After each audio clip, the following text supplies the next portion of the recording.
All right. Well, episode 63 of the Critically Unfocused podcast. We are going to skip all the intro stuff. We're going to get to a very pressing and poignant breaking news topic regarding the Pac-12, like basically threatening to dissolve. Yeah. We're joined by a special guest. You may know him as ETCG. You may know him as G Stacks. You may know him as Grayson. I feel like G Stacks is the fitting name. Oh, shit. Why he died as soon as that happened? You tell us, T Stacks. I don't know. Oh, damn. I didn't even notice. That's great. Damn, what happened? Damn. Yeah, I didn't see that. The USC and UCLA trying to get out of there. Oh, you happen to see that news? That's crazy. Came across your timeline a little bit. Y'all still want to talk about this since our Pac-12 expert is I have questions for him. Yeah, we can give it a second. Yeah. Ask me, Blake. I might have an answer for your question. You don't have the answer to any questions ever, usually. Fuck you. You don't usually know any questions. So I don't want to. I don't know. Okay. We can talk about something else first, or we could just do our regular intros. Ask me the first one. Jesus fucking Christ. Ask me the Why? first one. The first one is a long lead-in, so I'm going to ask you the last one. All right, is this devastating to the point that schools like in Oregon State or Colorado State may fold football rather than just roll into a smaller conference like the Mountain West? Yeah, it's a tragedy. Damn. Did that answer the question? Yeah, it does. Yeah, right. I mean, so they're talking about that. Like, though they're saying like some schools like Oregon State, where their powerhouses are like baseball and women's basketball and not football. Losing these two schools is that big of a deal because it starts like a domino effect where they may just fold football as it is because the Pac-12, like the contract for the Pac-12 is keeping some of these schools' football programs alive versus like that being something that they're truly invested in themselves. You know, it's the same thing. Like every football conference is that way. Like the SEC is the same thing. But we got Grayson back. We'll let him divulge. Oh shit! I'm so sorry, y'all. Am I back? We can hear you. You're back and you're live. Don't say anything. As long as the audio is fine, that's all that matters. If the video's chopping up, it don't matter. Yep. Okay. Yeah. I can hear y'all nice. So we introduced our Pac-12 insider, Pac-12 booster specialist, college football expert. Yeah. We had to pull up the plug for this one. What's good, man? What's good, everybody? Good to be on. This is a big deal, right, Grayson? This is a big deal.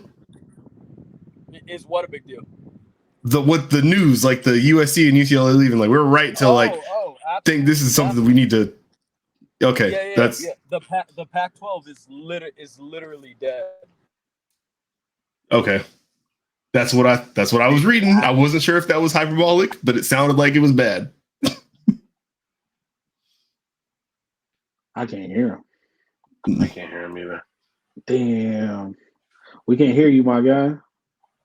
Money bags. Turn your video off and see if just audio will work better. Use less of that data, my brother. I feel like my shirt is cursed. It's got to be that goddamn shirt. Yeah, Grayson, I think it might just be your connection. That's a wild shirt. Y'all was in here chopping it up just fine before I showed up with this shirt. You were having a great time. You put that fucking Obama shirt on and it ruined everything. Goddamn. I don't even want to say what I think he is. Oh no! Damn, we can't hear bro at all. Damn, no, man. You can't. Yo, shoot him a text to see if he's gonna be home soon or something, and maybe he can catch up with us later. Yeah, we can save that for the end. Because he's out and about. All right, change this view up though. Right now, we got these skinny ass slices of our faces. That ain't gonna do it. There we go. Actually, let's do this one. So when someone brings something up, we better. All right, man. Episode 63, Critically Unfocused podcast. We back in direct. We tried to get sexy on y'all real quick right there in the intro, but that didn't work. That never happened. We're gonna chop that right at. Actually, that might be a good point. 4:36. All right. Yeah, so right at. About the 4-minute mark. Okay, so what's cracking? You know, boys is back. Been a bit of a week. You know, NBA free agency kicked off, so that brings with it its own set of craziness. And whatnot. That was wild. Free agency is lit right now. It's funny because this was the year that they were like, oh, everybody's going to stay on the teams that they're on. There's not going to be much movement. There's no big names. This shit blew up immediately. Yeah. No. I mean, I love it. I love chaos. Who do y'all I don't want to say blame, but kind of blame. Blame is the right word. Like, I feel like this sign your contract and just kick your way out of the place thing. Did that start with Anthony Davis? I kind of feel like he was the first one. Maybe. I feel like somebody had to have did it before him, though. He did it before Paul George, right? Ooh. Paul George did because he was I guess him and Paul George did at the same time. Paul George did though. Yeah, it was that offseason when Kawhi said he's going to the Clippers. Yeah, Paul George did, but his went quick though. Like he said he wanted out and he was gone like I feel like in the next week.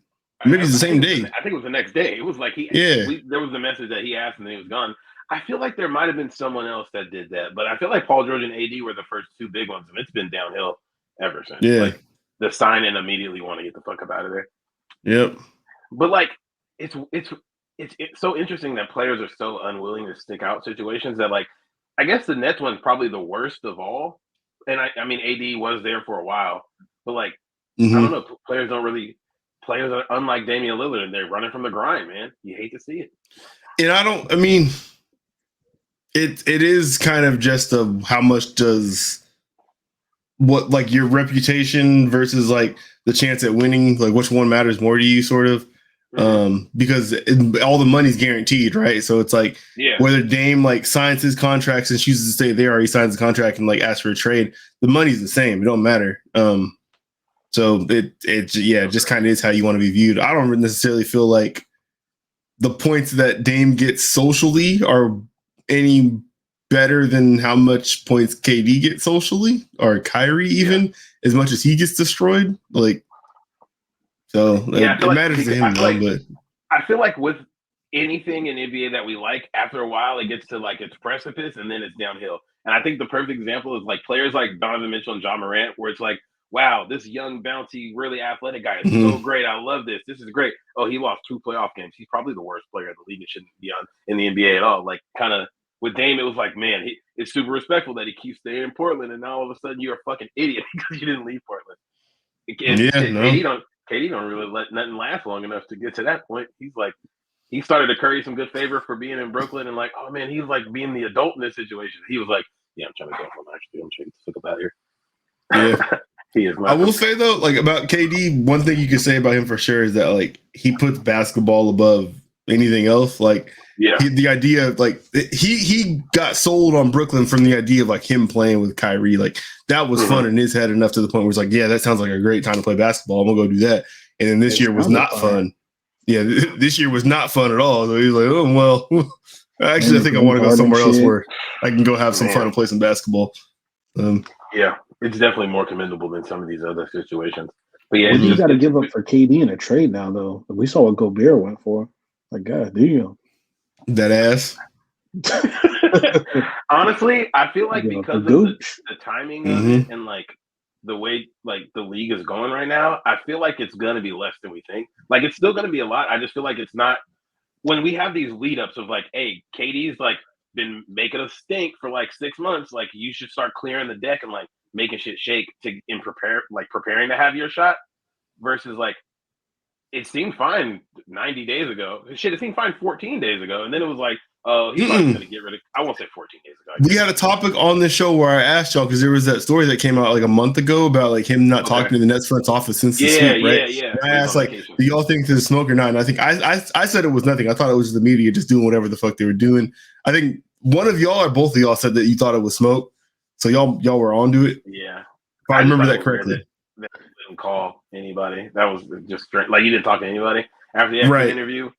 I mean, teams had like 30 days to like focus, but usually in these situations, you got like half the season to like we're trading players, we're acquiring picks to like ramp up. I don't know if anybody has the package right now where it's like, oh, we're trading you 8 first and this guy and this guy. Like all these guys that just got signed to their maxes can't be traded. Like they were talking about. I'm gonna tell you. Players that like there's certain players that can't be on the team if Ben Simmons, like Bam can't be on the team with Ben Simmons, De'Aaron Fox can't, Booker can't, like there's hella players that can't even be traded there for contract stuff. They said there's a rule with NBA contracts where if you sign a max off of your rookie deal, you can't play be traded to a team with another player that signed a max off a rookie deal. So like any of the guys. Oh, you can't have two Rose Rules guys or something. Exactly. I didn't know that. It limits. I didn't know that either. Like teams might not assign the guy to a max. It's like, oh, we can trade him here and like make this work. So I think it's going to be a smaller deal because of that.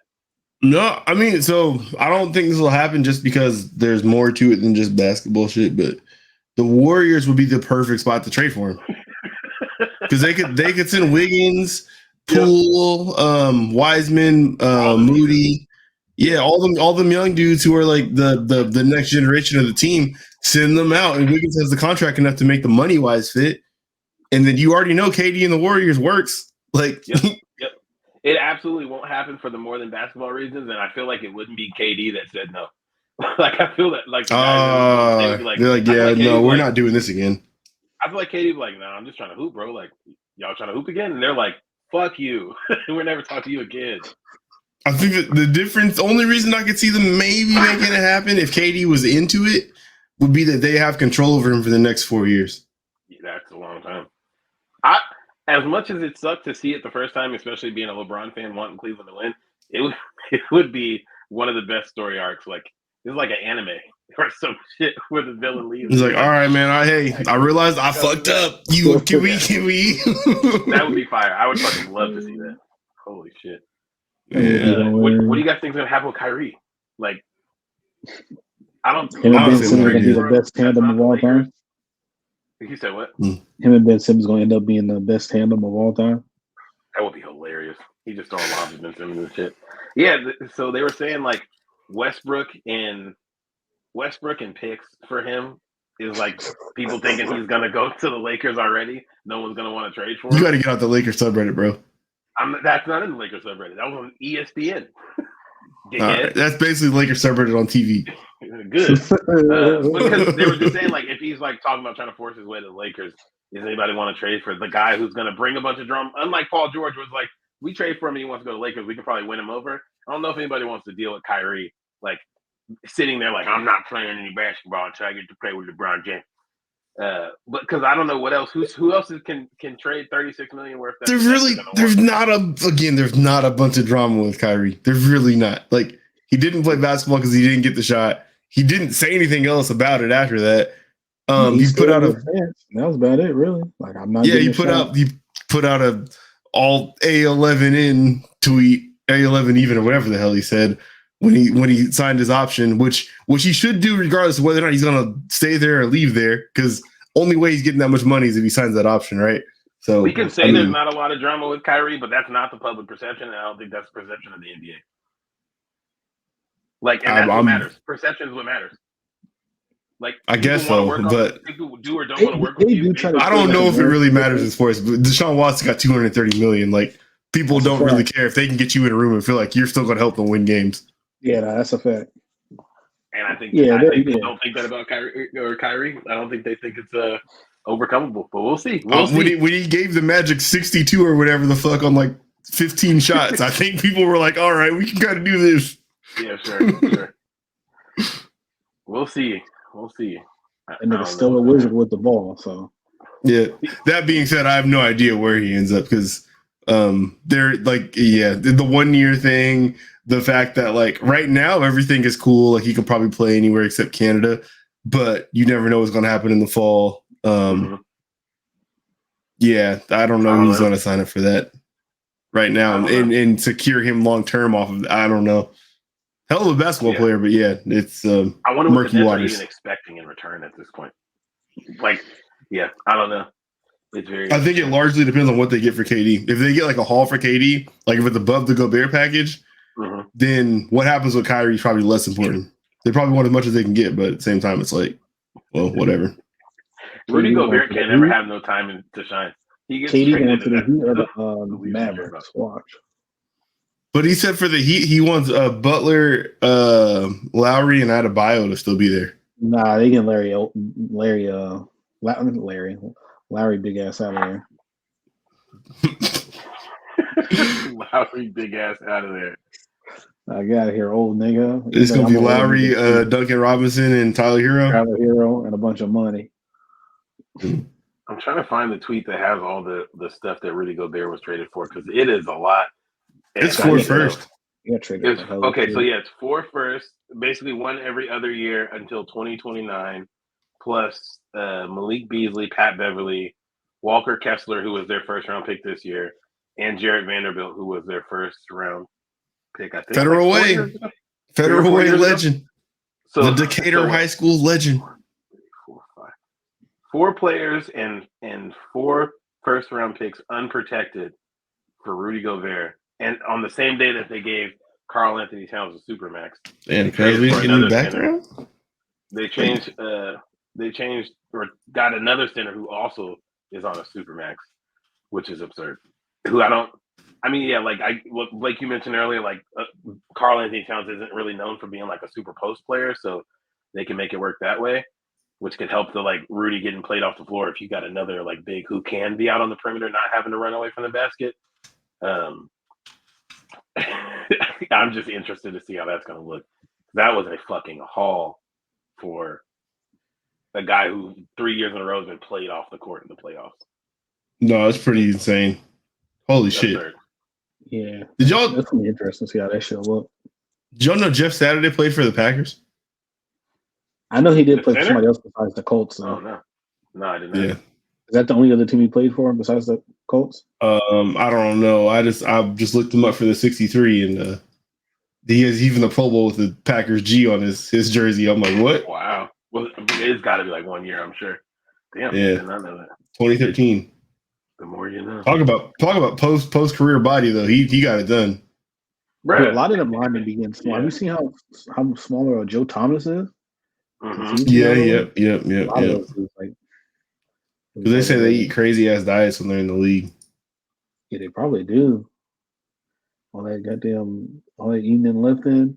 Dude, lineman, man, offensive linemen are some of the biggest motherfuckers ever. And like there be like crazy ass fans really wanting to fight, like be mad and angry at some of their team's linemen, which is insane. I bet he was a cute ass baby. Okay. I don't know. Random. I don't know what to say. Why the shit? Where y'all think KD end up? Portland. I feel like Phoenix is the move. Oh, Phoenix. Phoenix said they won't trade him there unless they get Booker, or unless like Brooklyn said they're not trading KD there unless they get Booker return. That's what you can say that, but what else? Who else is offering something better? If you can get Bridges, Cam Thomas, Ayton, and a bunch of picks that they don't care about, that note's gonna be a lot harder when the alternatives is like, we'll send you Brandon Ingram and CJ McCollum. Dallas should try to get KD, pair him up with Luka. And yeah, I don't think Booker can be traded there for that rule that I was saying of like if you sign the max off your rookie deal, you can't play with another player that did. So Booker and Simmons can't. They have to move Simmons, then trade for Booker, then make that trade, and then obviously KD doesn't want to play there if Booker's not there. So either it's not gonna work or they ain't gonna get Booker, but that ain't happening. At least I don't. Yeah, I don't know, man. I think Portland. I like Portland a lot, but I feel like they don't got the pieces like that. No, definitely not. You should have just went to the Knicks, bro. It would have. 2 years ago. They're like, DeAndre Jordan told us that the Knicks are so dysfunctional we shouldn't go play there. And within 3 years, you go and collapse the whole fucking franchise because it was so dysfunctional. And I guess the dysfunction was kind of not necessarily the franchise, but I guess the game is the game. We're so far from dysfunctional that people need to stop. Like, we're good. Yeah, y'all definitely have had a streak of rational decisions. DeAndre Jordan said it. That was the final word. He was in the building. DeAndre Jordan kind of stinks, though. Yeah. You trust him? His opinion invalid. Yes, it does. Yeah, but you got You're not good. My bad, guys. My bad. Yep. Man, he said stuff sucks over here. Them the rules. It's like you bad at the sport, you can't comment. Exactly. So what other free agent moves or like signings or trades caught y'all attention? I really like that DeJounte Murray to Atlanta trade. PJ Tucker to Philly, I like that a lot. They're definitely going to win a championship now. I like that. Paying a nigga that brings more shoes to the game than points. He's stealing your shoes. PJ Tucker is definitely the reason sneakers app is broken. That nigga bring 8 pairs of shoes to the game and had 3 points. Like 5 I'm a big fan of everything Detroit has gotten done this offseason, man. Everything they've gotten done the past few years, man. They've been getting it done. How many games did they win this year? Did they win over 15? I think they were in the 20s. I think they won 23 because I'm pretty sure they were like 23 or something like that. Like 35 maybe next year. That would be the Kings fan question how many wins they got. Look at you. How about the Kings get? I know they Kevin Herter. I ain't gonna do shit. Yeah, they got Malik Monk. Oh yeah, that's cool. No, they're gonna be fun on 2K to the 3rd update. It's like, why don't you pick a new team, dude? You feel like you got to be stuck to them like you was born to them or some shit. Pick a new team. Stop signing up for pain. You got trash ass team. Pick some new teams. I don't like switching. You got trash ass not fun teams. Pick some new teams. Nah, man. You got a point. No, because I loved them so much growing up, man. It was just you old as hell now. You ain't no growing up no more. Yeah, nah, I can't do it, man. Cause I know somebody from my childhood, but hey, that nigga like the Kings growing up. That nigga's a weirdo, and the people gonna call me out. I don't think they say you're weirdo because it's the fucking Kings. What are the traditions from your childhood he's stuck to right now? Probably not many. Liking the Jags. I don't know, man. I don't know. I just teams I like, man. I don't like switching. Like, I know. I like players, like that's fine here and there, but I don't need to be like a diehard fan of another team. Like, I couldn't imagine. I would feel like I wouldn't even like watching sports if my favorite basketball team was winning. Like, if winning 35 games was like thank God. Man, dude, like, it's like what's going to be higher, our highest score or our win total? I don't know. Yeah, no.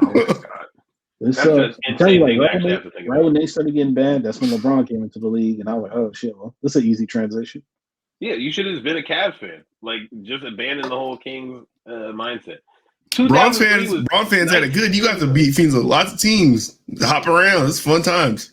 Nigga, he said when Braun came in the league, that's when 20 years of not like caring about the Kings because you've been watching LeBron. Well, you don't need to be a fan of it, right? The Kings were still like decent. Like when Braun. I promise you, the Kings will not fucking miss you if you just say like, you know what, I'm a fan of this team now.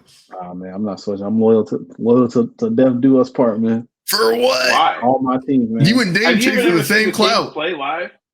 Huh? In the playoffs, we went to the same playoff game. I've seen them more than once. I know I used to. Also twice. Maybe like 3 times, maybe. And those are all when the Sonics were here, so you haven't seen them live since. 3 times in almost 30 years. Yeah. Wow. Hey, I've only seen them on TV like once or twice. Pick a new fucking team. I'm never leaving the Jags. Oh my God. I'm bad Florida State get. I'm never leaving none of my teams. The only hometown team I ever liked was the Mariners as a kid. You know the Kings don't care as much about like their team as you do. Yeah. Hey man, I got other shit to worry about. So when they good, I'll be there. But when they start sucking, I'm like, I got real life shit to worry about. It's easy. I bet Mozzie's not a Kings fan. Since LeBron came in the league, the Kings have had 2 seasons of winning 40 or more games. Both of those 2 seasons were immediately after LeBron came in the league, 04 and 05. And then since then, they have not had 40 wins. They got close in 2018. They had 39. No, yeah, I know. Hey, man, I be looking from afar. When they be good, I'm like, all right, I can love y'all again. Was you a big Jason Thompson guy? Nah, like, man, dude. So, like, was you a big Carl Landry guy? So, Are these real people? Was you a big Beno Udrih guy? Landry was kind of nice on the Rockets for a little bit. Kevin Martin was my guy. Beno Udrih. And then I was a big Boogie guy. Then after Boogie, I'm like, man, fuck this. Yo, you know what player they drafted? I thought was going to be it. That was going to like restore my like super fandom. Nick Stauskas. Nigga, I thought Ben McLemore was going to be him. I thought Ben McLemore was going to be that guy. I did too. Willie Trill. He was so cold his rookie year on 2K. Yeah, nah, Ben McLemore. I thought he was about to be that deal. Oh my god! And then he sucked. Ooh, Blake, how are you feeling about the Knicks giving Jalen Brunson, was it 104, I think, 106 or something like that? Yeah, that's fine. Before they so I don't know where it's at now, but when people had it mocked up prior to free agency kicking off, it would have put him at the 39th highest paid player in the league. So, I mean, starting point guard. I bet. Yeah, you like the business, whatever. Like you like the player on the team, or no? But I'm ready to see what happens. Under 5, inside out scoring point guard. Yeah, sounds like a liability, but you feel me? We gonna see what it is. if you get playoff Brunson for 82 games, boy, y'all be able to be cooking. There's no Donovan Mitchell in the East for him to target like that, though. That's true. I was watching so somebody made a TikTok about it, and we talked about it a little yesterday. So Leon Rose, who is your guys' president of basketball operations, was his agent. His current agent is Leon Rose's son. Jalen Brunson's dad was Leon Rose's first client as an agent, who now works for the team. And I don't remember what the role was, some role. So like they're like got a little familial triangle going on, and that's gonna be hard to give your homeboy's son $106 million. Yeah. And your son gets a cut of it. Let's talk about nepotism. I would love to see that. Yeah, it's pretty nasty over here, to be honest. And the tampering charge is coming. We just got to kind of accept that. Like, it's a thing. Bro, everybody tampers, man. No, you can't be in their face like this. Like, like last year when it was like Lonzo signed like minute after the deadline hit or whatever, like that type of shit. You can't do that kind of stuff. Like in the Knicks, like brass, like the front office, we're at like a Jazz versus Mavericks playoff game and shit. Like, and then it like all the other connections you just mentioned, like the tampering charge is coming. So yeah, it's fine. But you gave him $106 million. The league, I think tampering only hits you at $50K. So the league gonna come and give you a slap on the wrist. Maybe take a second round pick. Then it'll be all good. And this is by far the best point guard they've had since like old man Jason Kidd. So it's that 1 year Raymond Felton when he was almost an all-star. What was that? It was 08 or some shit. It was the first year Amari got there because Raymond Felton was fucking hooping. He wasn't fat that year. I was like, damn, balling this year. I think Jason Kidd might have been after that.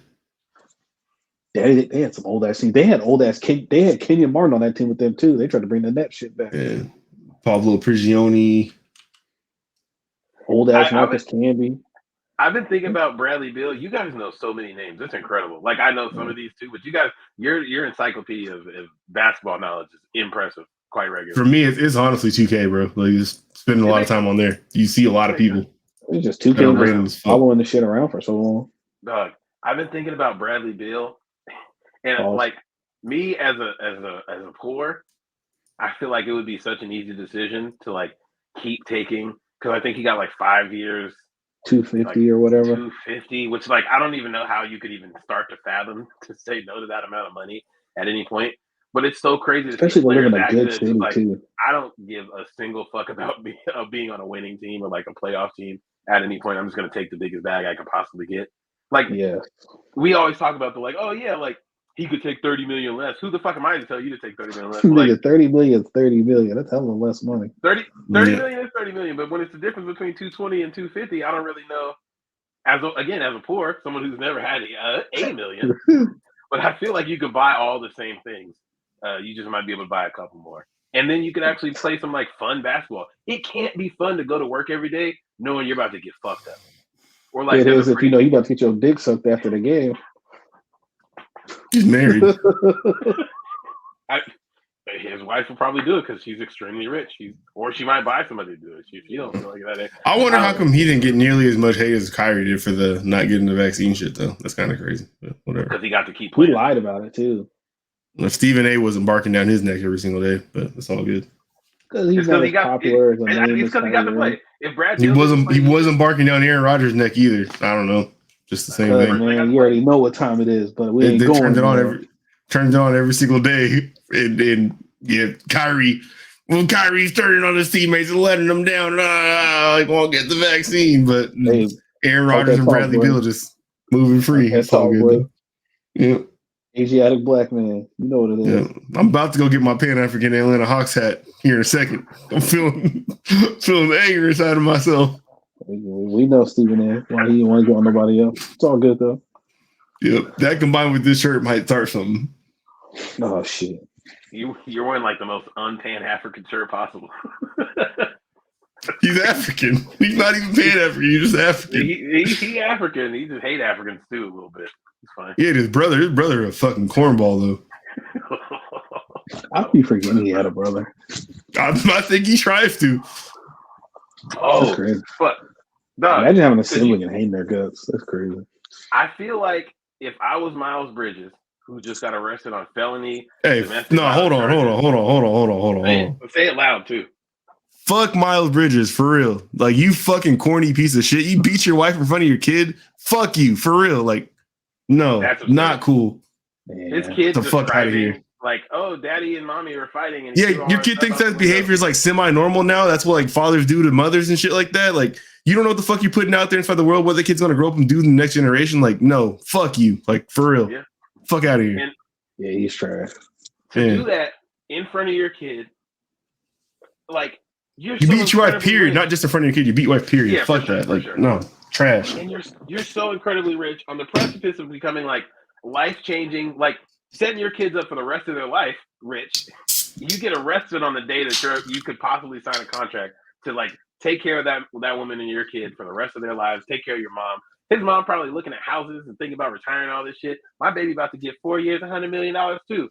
And then it comes out that you broke your baby mom's or your wife's nose and her fractured her wrist and all this, that, and the third in front of you. He's gonna get another kind of 4 years. That's crazy. He got to kill himself. He need to kill himself. I said it, man. He been trying to. He worried about looking cool, man.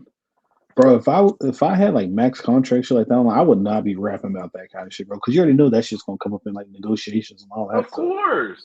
Hey, Miles, can you tell us why us as Detroit? Nigga, I'd be rapping like Chance the Rapper and Lecrae, bro.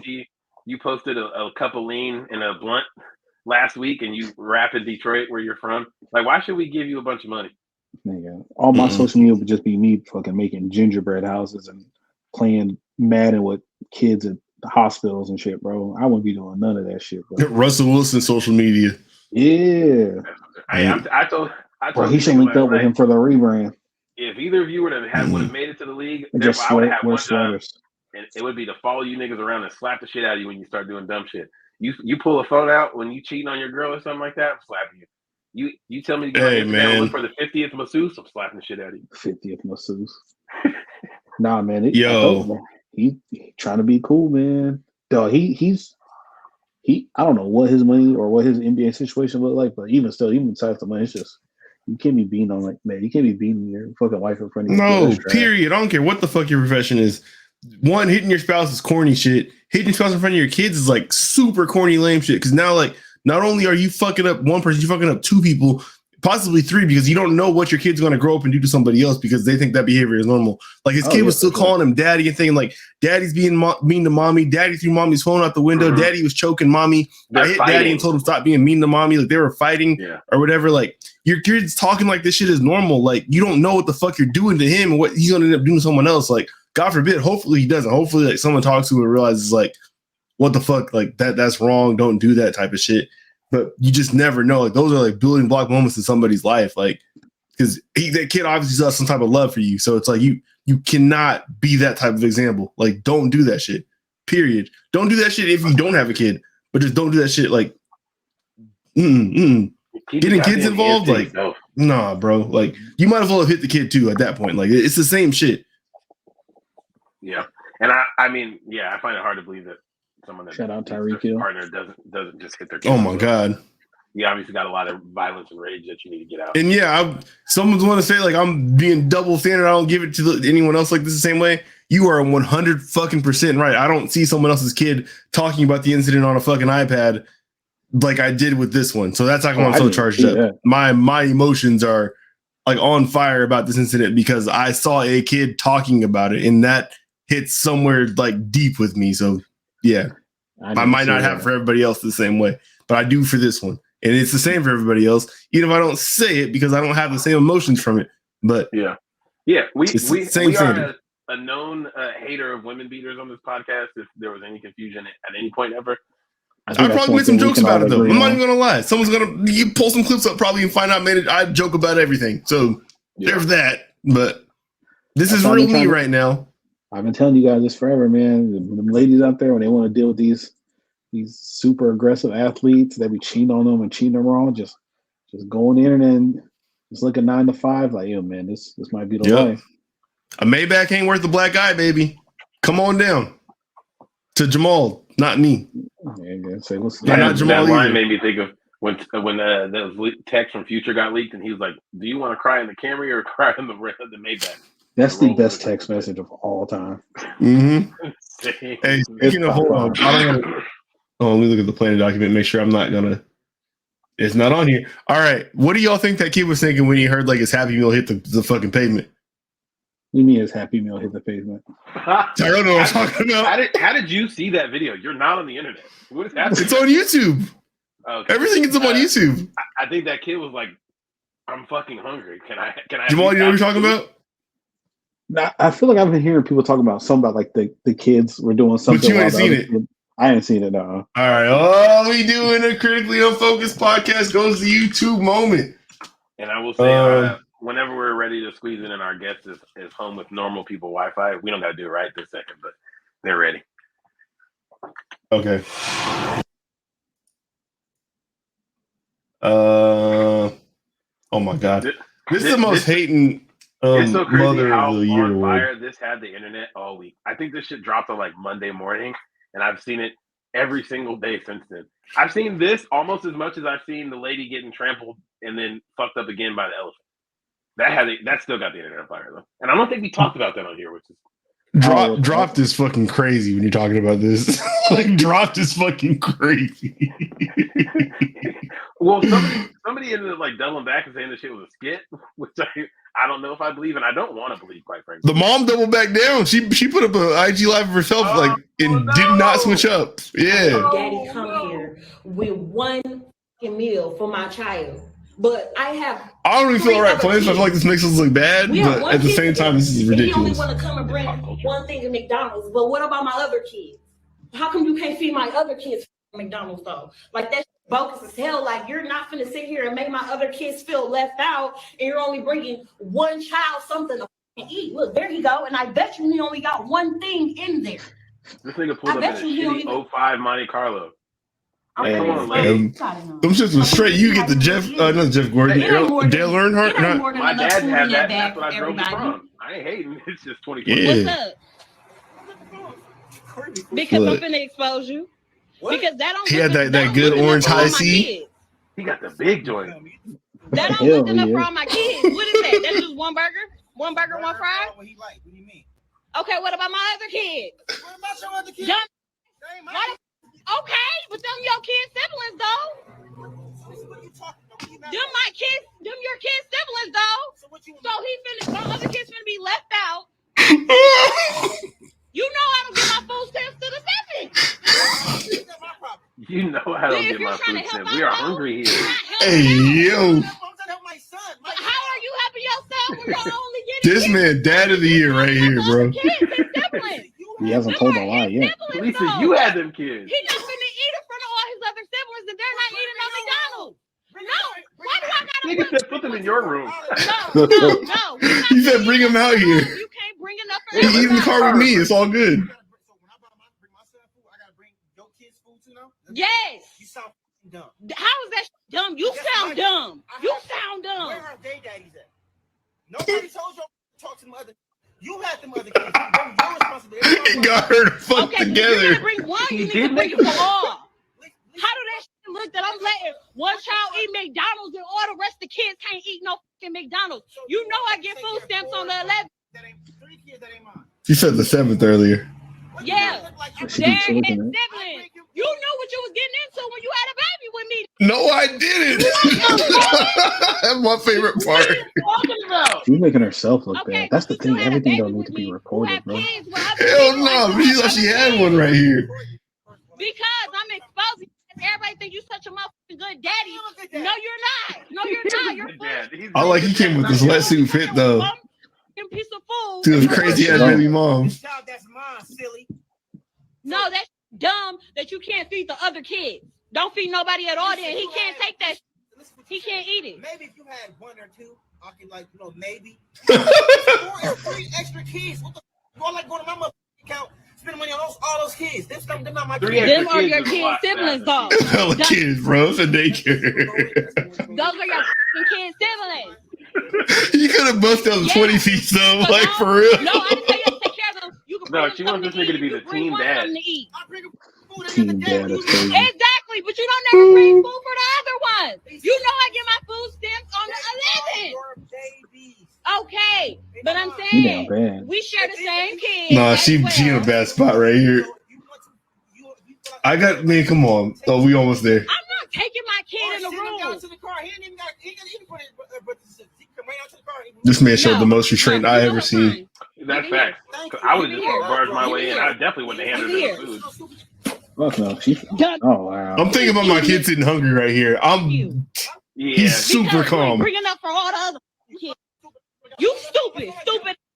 Selfish like you're dumb as hell. I'm mad You're at dumb you as hell. asked He's what not the gonna baby is eat because that. he probably is looking out the window like, Damn, man. You got me a large high C. Okay. You get mad at your siblings, like, why the fuck y'all here, man? Hey, you think she picked that bag up? Because the burger probably still in the bag. She ain't picking that shit up. She ain't picking that shit up. I think when he drove away, she definitely picked that shit up. Nigga, did you see the floor? The burger was out the wrapper. Oh, it fell out the burger out? Yeah. You got burger on concrete? You can see the yellow wrapping on the ground. Right when he's about to when she turned back around, you can see the yellow wrapping. Dumb as hell. He's not gonna eat that. Yeah, that burger is out, baby. Damn. Dog, so listen, I'll say she's fucking insane for this being an expectation and recording him and making herself like absolutely insane. McDonald's ain't that expensive. He could have brought a 20-piece. He could have brought a 20-piece. But that being said, he did say he brings food every other day. If I gotta bring food over every other day, that means you're down tremendous, and I can't be feeding it. I can't be feeding a family of 4 every other day. No, like that is a lot. Like just off principle, like if that, I mean, I can't say for sure if that was me because I don't know for sure like what that's like, but I wouldn't be an issue for me to like buy McDonald's for 4 kids. It's not a lot of food. It's not a lot of money. You get that done for less than like probably $12. But $12 for the time. They got all the buy one get one free deals on the app. He could have brought them. You can still. I mean, he talking about little ass kids. Like they don't need like 2 McDoubles. They eat 1 McDouble. Dog. So the shit I've been seeing. Somebody had. They took the burger and cut it into 4ths. And then took the fry and put like 5 fries on each of like the 4 little styrofoam plates and poured the juice in the thing. The kids probably would yell at you, but I mean, it'd be better than throwing the food on the floor. She could, but also like, hey, look, okay, you know the nigga bring food every other day. Okay, I know he about to buy little Travion a meal. If I offer to give him like $6, which I know ain't enough to feed the other 3, maybe we can like work together. Yeah. I'm gonna chip in on a little supplement it. Yeah, like, hey, while you're there, let me cash app you $5. Will you grab these 8 things? He'll probably be like, whatever. All right. But it's not. Yeah, I'm annoyed you asked me, but you sent the money, so it's whatever. Like, I want to see Corey Holcomb watch this video. I want to see this next week. It's next week. It's promise you. It's next week. I got you. I'm sending the clips. You know it's gonna be at the top of the episode too. He's gonna open with that. Yeah, because this was the 27th. So this is after they recorded, or he would have talked about it. Oh shit! Nah, yeah, man. Nah, she ain't shit. She's down. Hold on. What? No, I think he did already. Actually, yeah, he did. They do on Wednesdays. They do Tuesday nights. So I think he did talk about this one. Matter of fact, yeah, he would have been fresh too. This is right after probably the buddy passes. Yeah, no, we skipped that one. Please don't talk about that one. I'm not saying anything else. All right. I'm gonna bring our guest in before you get us canceled. My God. Okay. All right. Joining us here tonight, we got my boy Grayson. G-Stacks. A-Crop, G-Stacks, whatever you want. ETCG. The booster of the boosters for the Pac-12. I don't even want to tell y'all some of the shit he be telling me about what he be doing for kids. I hate. Can I be B-Stacks? Oh my God, throwing it way back. Absolutely, yeah. Starting today. I'm in. Let's go. We brought Grayson on as as our Pac-12 insider to talk about what I would call like the Chernobyl of the West Coast football scene. You say Chernobyl. Shit is melting down. What's good, Grayson? What's good, y'all? How you doing? What's good? Great, man. Long time listener. Love the Obama. Oh yeah. This whole thing. Because outside of ETC, my desk job is a desk job. I watch y'all on YouTube a lot, and I've never really noticed because I've never seen me next to y'all, but I feel way less black now that I'm seeing myself on a grid with you. Person is white daddy right now. Way less black, but I really appreciate the invite because you guys do a really good product, so it's good. Hey, tell us about this Happy to have you here. man. Yeah, so we just wanted to bring you in, get your as a UW fan, as a huge college football fan, Pac-12 fan, what your take is on USC and UCLA joining the Big Ten, which is insane for a number of reasons. But we want to hear your take on it. A number of reasons, but it's 1000% a death note for the Pac-12. Damn. And it's actually, I think, for the people who don't pay as close attention to college football, or specifically like the ins and outs of like conferences and how they're aligned. It's a death note for the Pac-12. The Pac-12 is completely done, at least as a Power 5 conference. But beyond that, it's a genuine and really sad death note to the Pullmans and the Corvalises and even the Eugenes if it wasn't for billions of Nike dollars. And that's not a slight at the Ducks. You know how much I hate them, being a dog through and through. But it's just like money and revenue is everything. Recruiting breakdowns is everything. So the Big Ten in pulling USC and UCLA, and some people wonder why UCLA is included. UCLA is a really good brand, right? But as far as a cash cow in the Pac-12, they are 6th, which is surprising to some people. But USC and UCLA have a contract going back some 30-odd years where they don't want to lose each other. They like their home and home. Whoever's at home, they both wear their beautiful colors. You know, it's always a beautiful game. And specifically taking both of those schools not only monopolizes the Los Angeles market, but it monopolizes Los Angeles and Southern California recruiting. Oh yeah. UW, Oregon, Wazoo, Oregon State, the Arizonas, the Bay Area schools, which no one gives a shit about, are completely lost to SoCal recruiting outside of a random squad or a random player here and there that specifically wants that Stanford education, that UW education, wants the swag from Oregon. Other than that, it's like, why would I go to UW or Oregon if I could go play at Penn State, if I could go play at Ohio State? So they have monopolized the Los Angeles TV market, which is going to land a substantial, hundreds of millions of dollars deal for TV, and monopolizing that market. So UW's way in to this party is the fact that we have one of the biggest television markets in America. Seattle is the 12th biggest market in America, and growing fast, with a projection of by 2028 being inside of the top 10 and passing places like Philadelphia and Cleveland. Okay. As our rent prices will tell you, it is rising fast as fuck. Facts. Yeah. So that is UW and Oregon's ply. Is for the first time ever, those two schools are on the phone together, working together, trying to appeal to the Big Ten because they don't want to get left behind.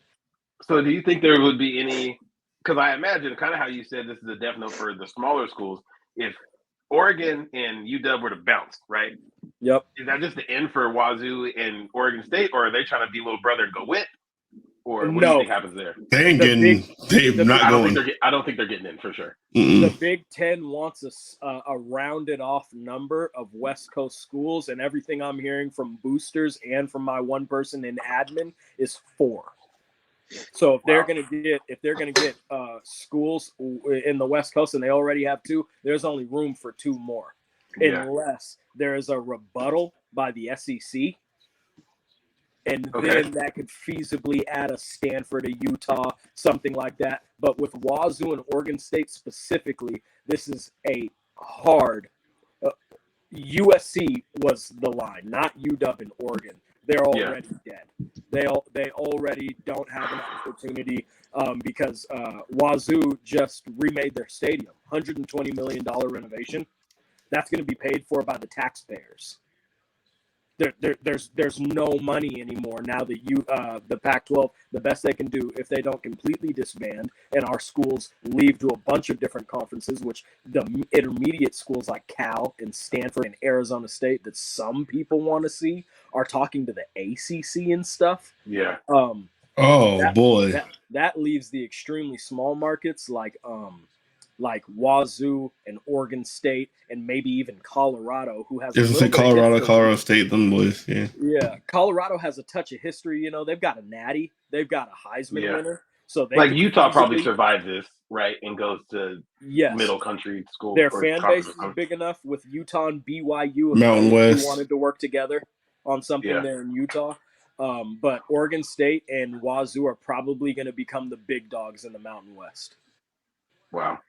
Yeah. So do you think there's a bigger play like nationally here? Like at this point, like the Big Ten is obviously looking to absorb people because at this point, like if this causes, which it sounds like it very much will, and it probably should, because it's going to cause the Pac-10 now to scramble. Yep. UW and Oregon gone. Let's say they're gone.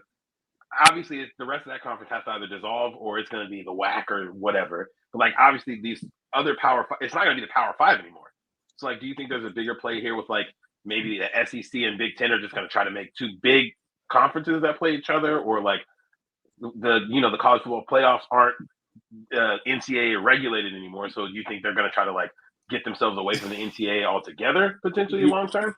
Yes. It sounds like the moment that Texas and Oklahoma signed on for the SEC, the dominoes were already moving. Everyone was surprised about this USC thing yesterday, except for upper campus at every single Pac-12 school. Everyone knew that SC, they didn't know it was going to pop yesterday like it did, but SC made it very clear that it was like, oh, yep, Texas and Oklahoma, this is what we're doing. We're still a blue blood, even though we're not performing like it. We're looking. And they got Lincoln Riley, so they're going to be performing like it sooner than later. Oh, my gosh. They got Chip Kelly's at UCLA, right? Yep. They taking some big ass. Wow. Facts. Jordan Brand too. Caleb Williams, the backup, extremely talented quarterback. From Oklahoma, yeah. Is going to be the starter now. He stole that man's job. They just got the Bolitnikov winner from Pitt. Yep. Poached. Yeah. Jordan Allison. Yeah. Yes, wait, he went to Texas. UCLA, you said, right? Or USC? USC. Yeah. USC is not playing this year. Like dark horse for playoff, not playing this year. Wow. Yeah. I feel like you give Chip 2 or 3 extremely good defensive recruits from like Northwestern, stole UW's best wide receiver in Terrell Bynum, and 2 or 3 other really, really good Pac-12 players, because once NIL hit and now there's transferring with no consequence. Man, it's open market. UW did the same thing. We stole its best linebacker. He was what conference is that? Pitt is not the Big East, ACC. Yeah, ACC. I think Mm-hmm. stole the runner-up player of the year from Pitt, Cameron Bright. He's going to be our starting middle linebacker this year. So it's all about who's got more money and what booster can offer what kid what. Which low key, as somebody who loves traditional college football, but I love this for these kids. Give that kid a bag of $70,000. Hell yeah! And bring your ass to UW and ball out. Hell yeah! Yeah. So I know Blake had a couple questions, but I wanted to ask, like, what?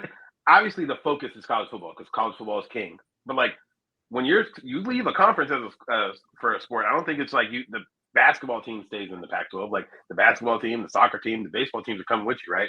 What do you think this means for like USC soccer that's now going to be playing like Maryland? Man, they don't make no money. Like the football is what makes them their money. So like, what does it mean for those programs? It's bad. It's really bad, specifically because of logistics. When you're trying to pick up freight for collegiate athletics and go, oh, okay, UW softball, who is one of our 4 moneymakers, but when they make money, I'm talking about a top 10 softball program, period. Yeah. That has an incredible following because our head coach is the Coach Krzyzewski of college softball. Heather Tarr coaches Team America. You know, Okay. So I'm sorry, I'm ADHDing a bit. No, you're That good. is a long-winded way of saying the logistics that go into 80% of college athletics, which are not money makers. In 80% of college athletics, the money is made by the college football program, and there's a small, finite 25 to 30 basketball programs that actually do not operate in a deficit.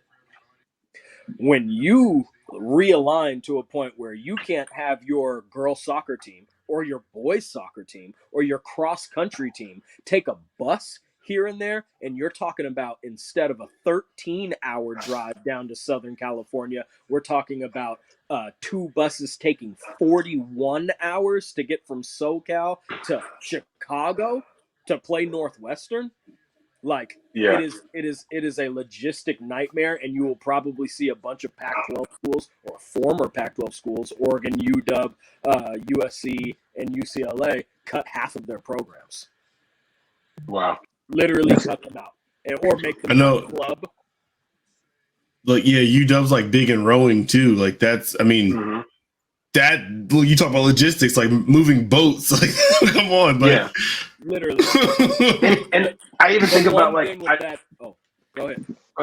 Well, I'm just thinking of like college football players. It's like college football and basketball. We know, okay, the players get leeway on like during the season. We ain't really worried about your grades. You can do this. We'll make concessions for you. And I know, and I've heard that if you're on the rowing team, your fucking professor doesn't care that you're on the rowing team. It's like, okay, yeah, you were in Oregon this week, like, but you need to get your final done.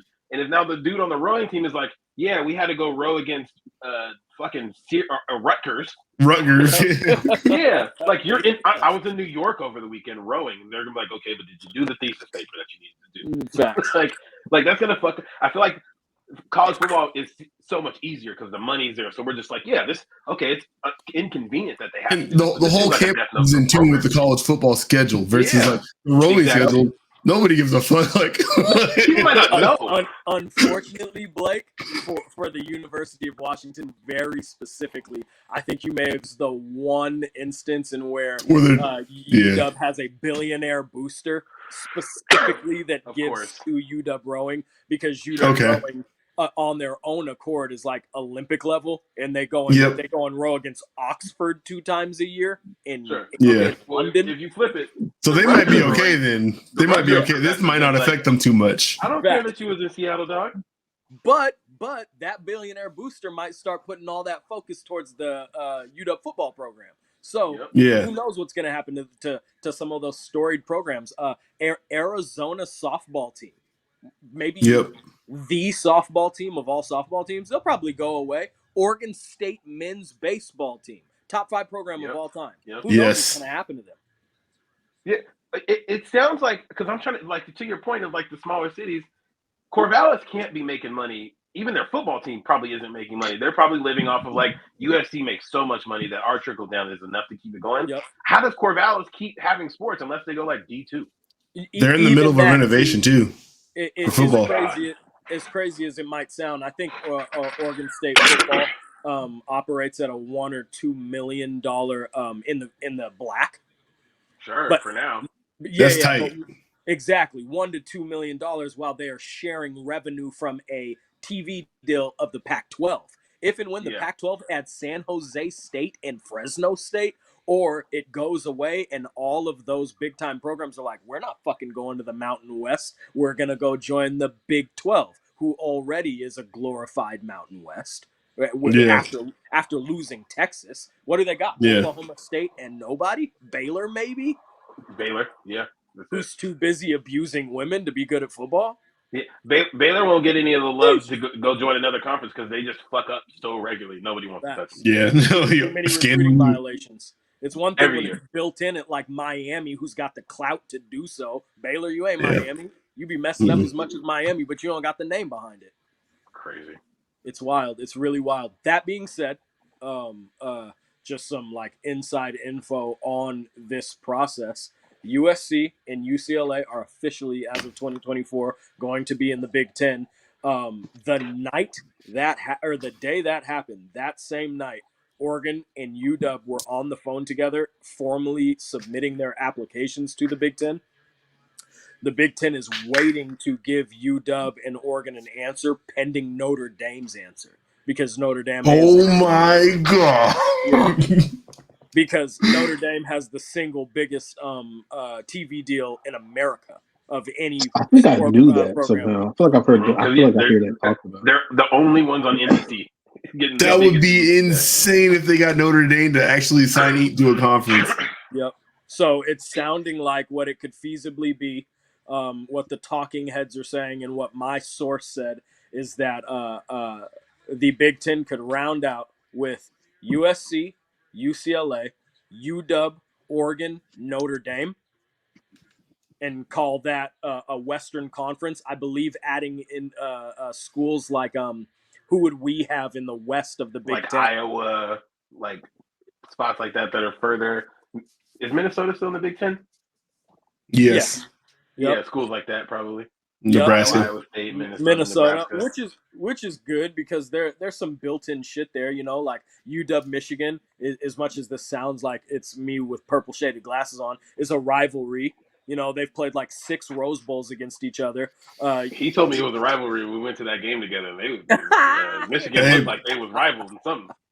You talked about shit that like went away, like with the Pac-12 dissolving too. Like the Rose Bowl, I mean, it already kind of died when they did the start of the playoff, but like now it's really gone. Like Nebraska plays there 4 times a decade. Like it's not a trip anymore. We don't care. Yeah. But okay, from a tradition standpoint, the Rose Bowl is gone, but I think that there's ways to now revamp it because half of who you just poached from the Pac-12 is a part of the traditional rivalry. So it would just be the Big Ten and the new Big Ten, the Big Pac, the Big 20, the Big whatever the fuck it would be called, against whoever they invite now. Make it the SEC, and then the Rose Bowl, the winner of the of the Big and the winner of the SEC outside of the national championship is the biggest game of the year.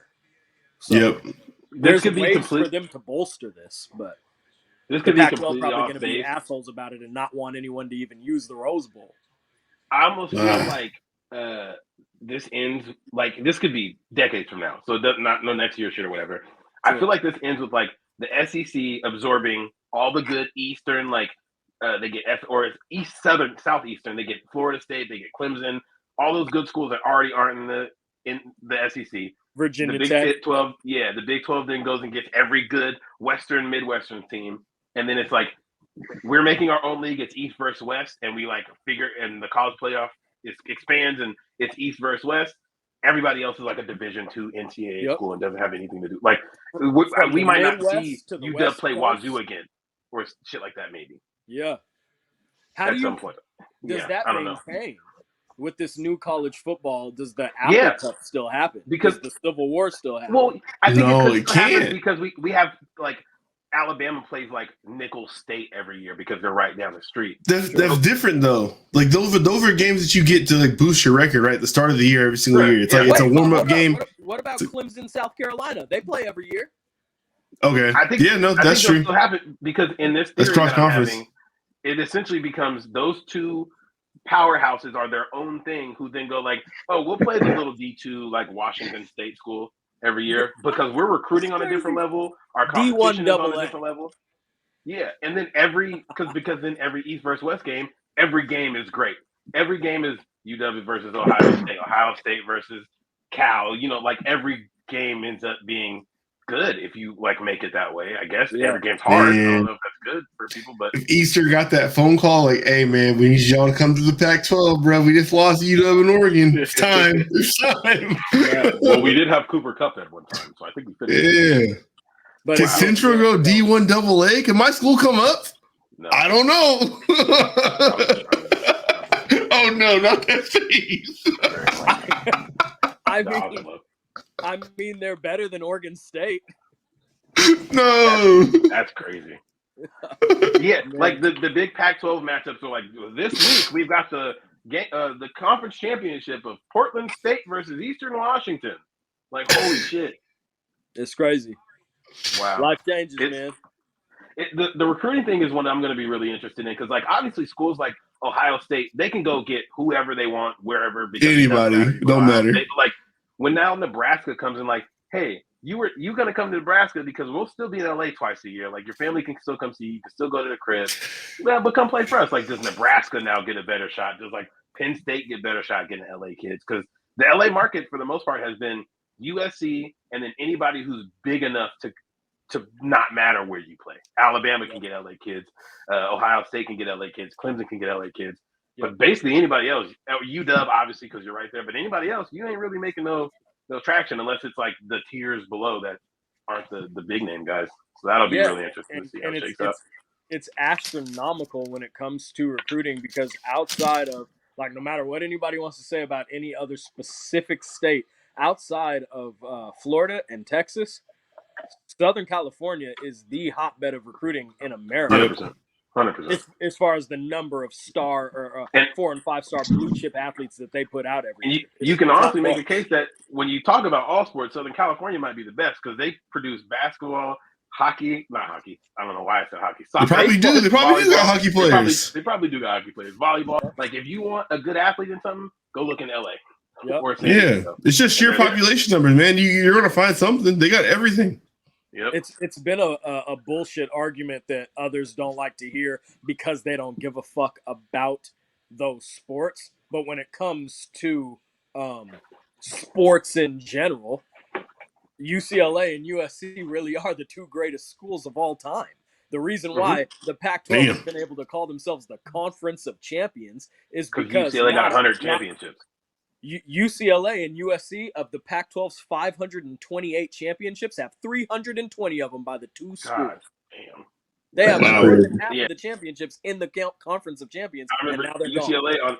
on NCAA football games. UCLA was a school I loved to play with, and they would always say like, "Oh, the school with 100 championships," because they just win at everything, and it makes sense. Like honestly, the weather is such a good component. Like we can play every sport all year, regardless. Yep. So you just get great. Super strong baseball program too. Sunny with a bit of wind. Whew. Wow. Oh yeah. It's crazy. It's crazy to see capitalism be the driver of everything at this point. Like I hate capitalism as a person who's had to kind of be oppressed by it, but I love football, so it's like, damn, capitalism sucks. But it's probably going to give me some great college. It's probably going to revitalize college football within the next decade. Yes. Because all the good schools are going to go play with each other because that's where the money's at. That's hella crazy. You hate capitalism. You a Lakers fan. Those 2 things don't even add up at all. I am a broke Lakers fan. If I was rich, I'd probably fucking love capitalism and the Lakers. But guess what? I can only love one. All right. I've only got enough money to love one. Am I seeing Blake's name as B-Stacks? I told you I asked. Can I join? I thought you literally said mine. All right. No, man. I said, can I join the team? Yeah. You're wild. All right, I got a question. What's up? So big fan of EA's like NCAA 2014 football game, like just their college football series in general, right? I've been paying close attention to what's going on with the next one's coming out next year. One of the big problems they've been having is like the player likeness part, right? Because there's no college football players union. They can't just do like negotiate with the union to do player likenesses. They have to go to each player individually to do it.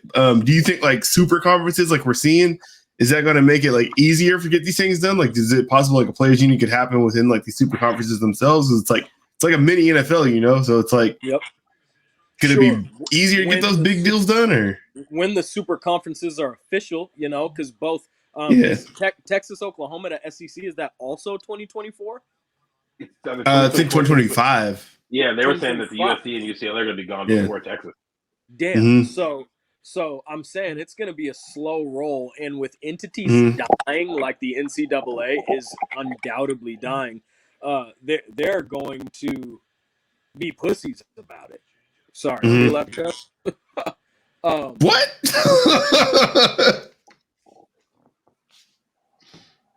Uh-oh. Did he just cut out? Yep. I can't hear him. I can see him still. Wi-Fi is bad. That's crazy. Yeah, it does sound like that. Oh yeah. Yeah, there you go. I don't know about that. This one. Fuck that. This shit's jumping. Yeah, I don't hear nothing but static. Yo, how y'all sound? You sound fine. Yeah, what are you asking about you? Is it me sounding crazy? Yeah, it's yours. I think it is. Yeah. Yeah. Ooh, You sound like someone tap dancing on your microphone. That's exactly what it sounds like. Starts cutting up. Yeah, man, he was do you have spinning. headphones? I don't think. Can he hear you? I don't think he can hear you. I don't think he has you either. You can hear the whole time. Damn. Tried to do a bunch of shit. Did it fix it? No. That shit was sped up. What was that? If you have headphones, put them on. Oh, the booster's attacking his Wi-Fi. You done said too much. I was gonna say, he said once, literally as soon as he said the NCAA, that it was like, actually, no, you're done. That man says we had our first sources on the podcast. Hey, I'm gonna tell you right now, when Grayson first started doing what I can't say that he does, I was like, okay, like he got a nice little following. Okay, you're probably nice. We went and almost fucked up and said what the fuck was going on too, and I was like, let me stop. I asked him ahead of time, could we mention it? He's like, you can say it, but don't harp on it. You can just say it and move on. When we went to that fucking Michigan game, I was like, oh, this nigga for real. This is crazy. All right, he out here. Let's see how it sounds. Let's see if it sounds like you're dying. What's good? Okay, you sound good. You sound great. I don't know, man. I'm sorry. We had a good run going. I'm not sure. You mean to rerun it back at you? Or you still got it in your head? One more time with the question. Okay. So with what's going on with super conferences, right? Like, is that going to make it easier for NCAA? Yeah, can we you think it's probably like a players union? Is that like a possible thing? Because right now that's what they're dealing with, like trying to get player likenesses down. Because they have to negotiate with each individual player at the moment. Whereas like if they do like a Madden, they just go to the NFL players union, or like a 2K, it's the NBA players union, right? So it's like college that never existed.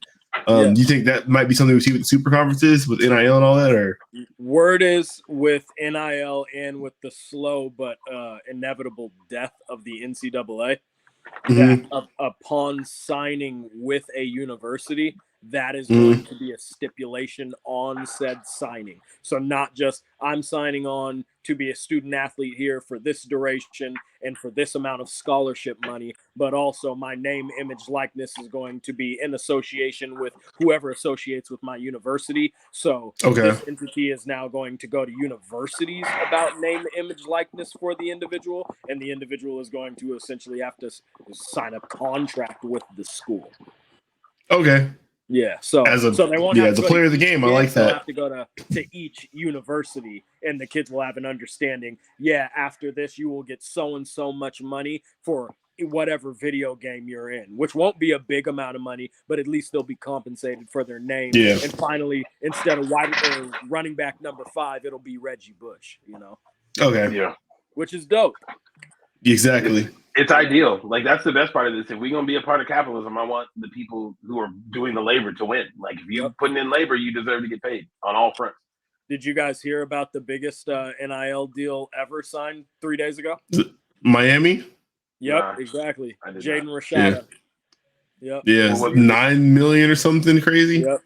UW came in third for him, offering $120,000. God damn. Yeah. It's crazy. Getting $9 million to go to college is incredible. Yeah. To go to Miami. To go to Miami. Like I really hope there is some sort of stipulation. Like somebody got to talk to that boy and don't just give him $9 million check up front. That's incredible. Fuck that. Take that money, black man, and see what happens. Dog, somebody put up a fucking little, not a GIF, a fucking one of the little images on Twitter with the kid's picture on it, and it said, Jaden Rashada is going to be making more money this year than Saquon Barkley, than so-and-so, than so-and-so, than Alvin Kamara. It was like, dog. Like that. Last year they were doing that with like, this receiver is making more than Justin Jefferson this year. Yeah. But like, it's funny because all of us growing up being huge college football fans, you think of guys like Marcus Lattimore, where it was like, hey, this motherfucker's like the coldest person I ever seen. And then you see his leg snap in half, and it's like, oh, there goes his life, and he made no money for that. Like, that's true. It would have been fucking sick if Marcus Lattimore got paid $5 million, and then he had a decent NFL career, but like Todd Gurley never got his first big paycheck. Yeah, he played for like 5 or 6 years. Marcus Lattimore. I don't think he played that long, but I know. He's a strength coach at SC right now. Yeah, I'm gonna say he was coaching in South Carolina. I'd have to look, and I don't care that much. But like, he didn't get the money that he should have gotten for being how good he was. And like, guys he like was the Todd Gurley ever. Todd Gurley going to Georgia was one of the best college running backs we ever seen. And before he got his first big NFL deal, his knees were no longer functioning. Yeah, like I'm trying to see also, because as someone who grew up, and I know this resonates with Tyrell, and I think Shakur too, knowing you were a Jags fan as we were like, middle school and high school kids, the guys like LaDainian Tomlinson and Taylor and Priest Holmes growing up when running backs were bell cows and people actually gave a shit. And now you can't get a running back making over $10 million a year. That is not the case in college football. You still want a bell cow. So I'm down for some of these running backs getting the money that they're not getting in the NFL. Hey, man. That's a good point. Coming up as blue chips because, everybody needs a Myles Gaskin. Everybody needs a Reggie Bush. You need a back that's going to come in and be a 4-year superstar for you in college, because running the ball in college is really how you win, that and defense. So, I mean, God damn it, that kind of sounds crazy given the fact that Alabama's running 3 and 4 wide receiver sets now. Football is changing, but there's still no substitute for a great running back in college. No, there's not. A fucking receiver. As a person who watched their team lose a whole lot of games because we couldn't run the fucking ball last year, I'll tell you, having a bell cow running back is helpful. Yeah, it's helpful for real. Yeah, so the Jonathan Taylors of college football are going to be making millions of dollars now. It's just so crazy to see the dominoes fall in real time, and they get again how much different it is from this ain't your granddad's college football. It's so much different than our college football experience less than 10 or 10 years ago is so much different than what it is today. Yeah. And I'm so interested. Great. So I did want to ask you, have you heard from any kids who are in the recruiting process currently in the Pac-12 or people who are in recruiting positions saying that this is affecting their decisions, or are they waiting to see how the rest of this shit shakes out? NIL or realignment? The realignment stuff. Yeah, for sure. Which is crazy because specifically UW just had one of the craziest recruiting weekends they've ever had, with 8 commits in 4 days. And 3 of which were blue chip players coming from a Kalen DeBoer and going 4-8. That was really ridiculous for us to be able to pull something off like that. That being said, 1 kid was local. And my connections straight to these players are either the blue chip guys that I go out of my way to contact or the local kids. And definitely the Josiah Wagners, the Caleb Presleys, are waiting. The Jaden Waynes. I'm not sure if you guys know who these people are, but Josiah Wagner is actually Umi's nephew. I think I've heard that one. And he Devontae coaches him with Air, so he's been talking to us about him. Got past the weeks. He's the 17th ranked cornerback in the whole country, and he just eliminated UW, which is rough because both his mom and Umi wanted him local. And in recruiting, a lot of the time, parents have a ton to do with the pull. Individuals like him, who is a blue chip recruit. There's a cornerback at Rainier Beach named Caleb Presley. He is the 6th best corner in all of America.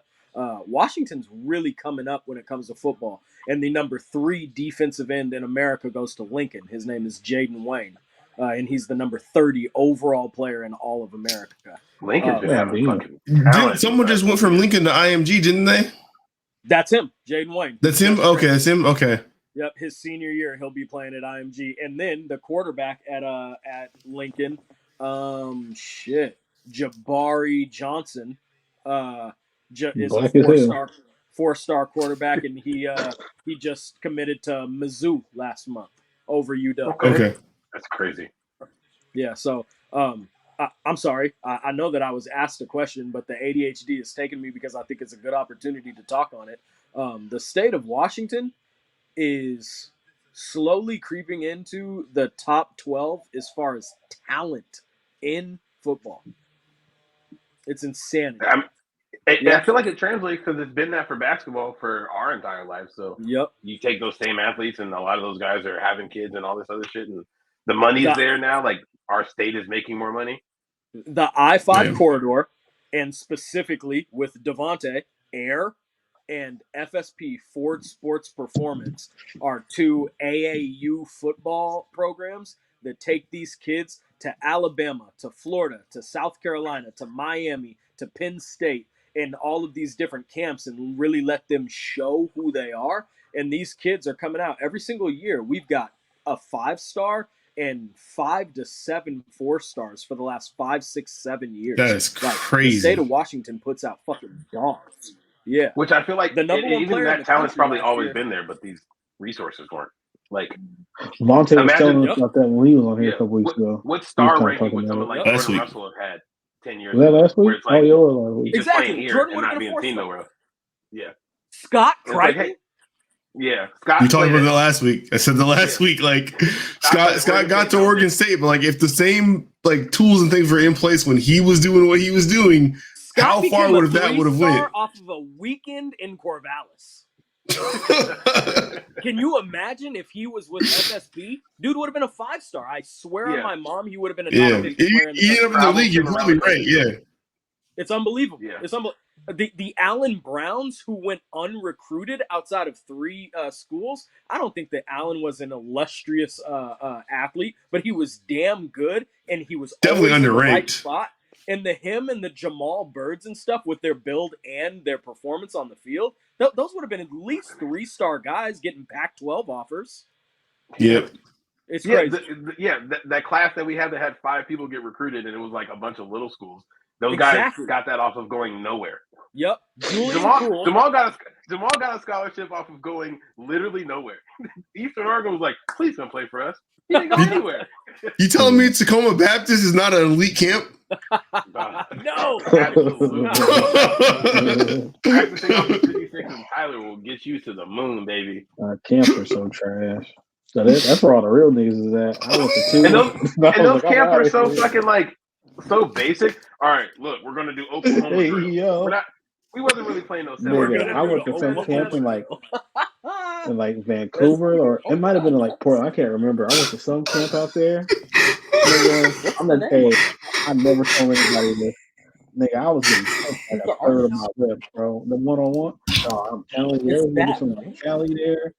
That's nuts. Niggas, but this was going. So these like 17-year-old niggas with hella tattoos up. Like, they niggas got all them tattoos. Y'all parents ain't tripping. Them niggas were eating, bro. I'm telling you. Some of the best niggas I've seen in my life. That's where you start getting humble.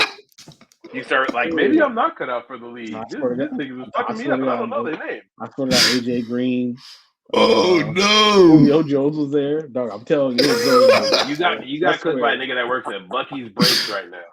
Dog. Hey, yo, man. In Tallahassee, though, so it's legit. Those camps will be humbling, bro. When it's like, oh, yeah, I'm a baller where I come from. And like, I'm a number 1 receiver. And they just be hella more athletic. This shit is crazy. Man. Like, remember that little sports magazine we used to take out of the library? And we would see like Rise? Was it Rise? The Rise magazine. Yep. Like, oh man, Darren McFadden as a junior just rushed for 38,000 yards. Like bullshit like that. Damn, I had 308. Yeah. Shit. Yeah, I'll say my humbling camp experience. I was balling out one year at the Oregon State camp, and the coach was like, man, you were 8 inches taller. We offer you a scholarship. I'm like, how can I figure that out this summer? Is it weird to grow for my knees, nigga? What are you talking about? I think he said if you were like 6'3" or some shit like that. Like, nigga, I'm 5'10" and my dad is 5'7". I'm never seeing this field. And my experience at Oregon State camp, they asked me to play left tackle and then a defensive end in the same camp, and I had never done either of those. And like, I didn't understand what the fuck contain was. Blake, do you remember Coach Mike Riley at Oregon State when we were? Maybe not. I don't think so. He was the head coach that initially took over in that year that Oregon State had. I know who he is. I don't remember seeing him. A white wide receiver that like finished and I think maybe won the Biletnikoff. Okay. No, you're thinking of the white dude from Oregon. Oh, I swear that it was Mike Riley had the Rogers brothers. Yeah, I remember seeing the Rogers brothers there. Rogers. Yeah, the white dude from Oregon wore like number 23 or some shit like that. Yeah. So we're at Oregon State football camp. Me and Tyrell's junior year going into senior year, and we're doing drills, and like every day it's like you camp in the beginning of the day, and then you have like scrimmages in the evening. Yep. End up going against the kids who are invited by Oregon State, not the schools. Oh no! Kids. It's the Oregon Renegade. State Black. The Renegade Oregon Squad. State Black and Oregon Oh, State. they be the niggas, bro.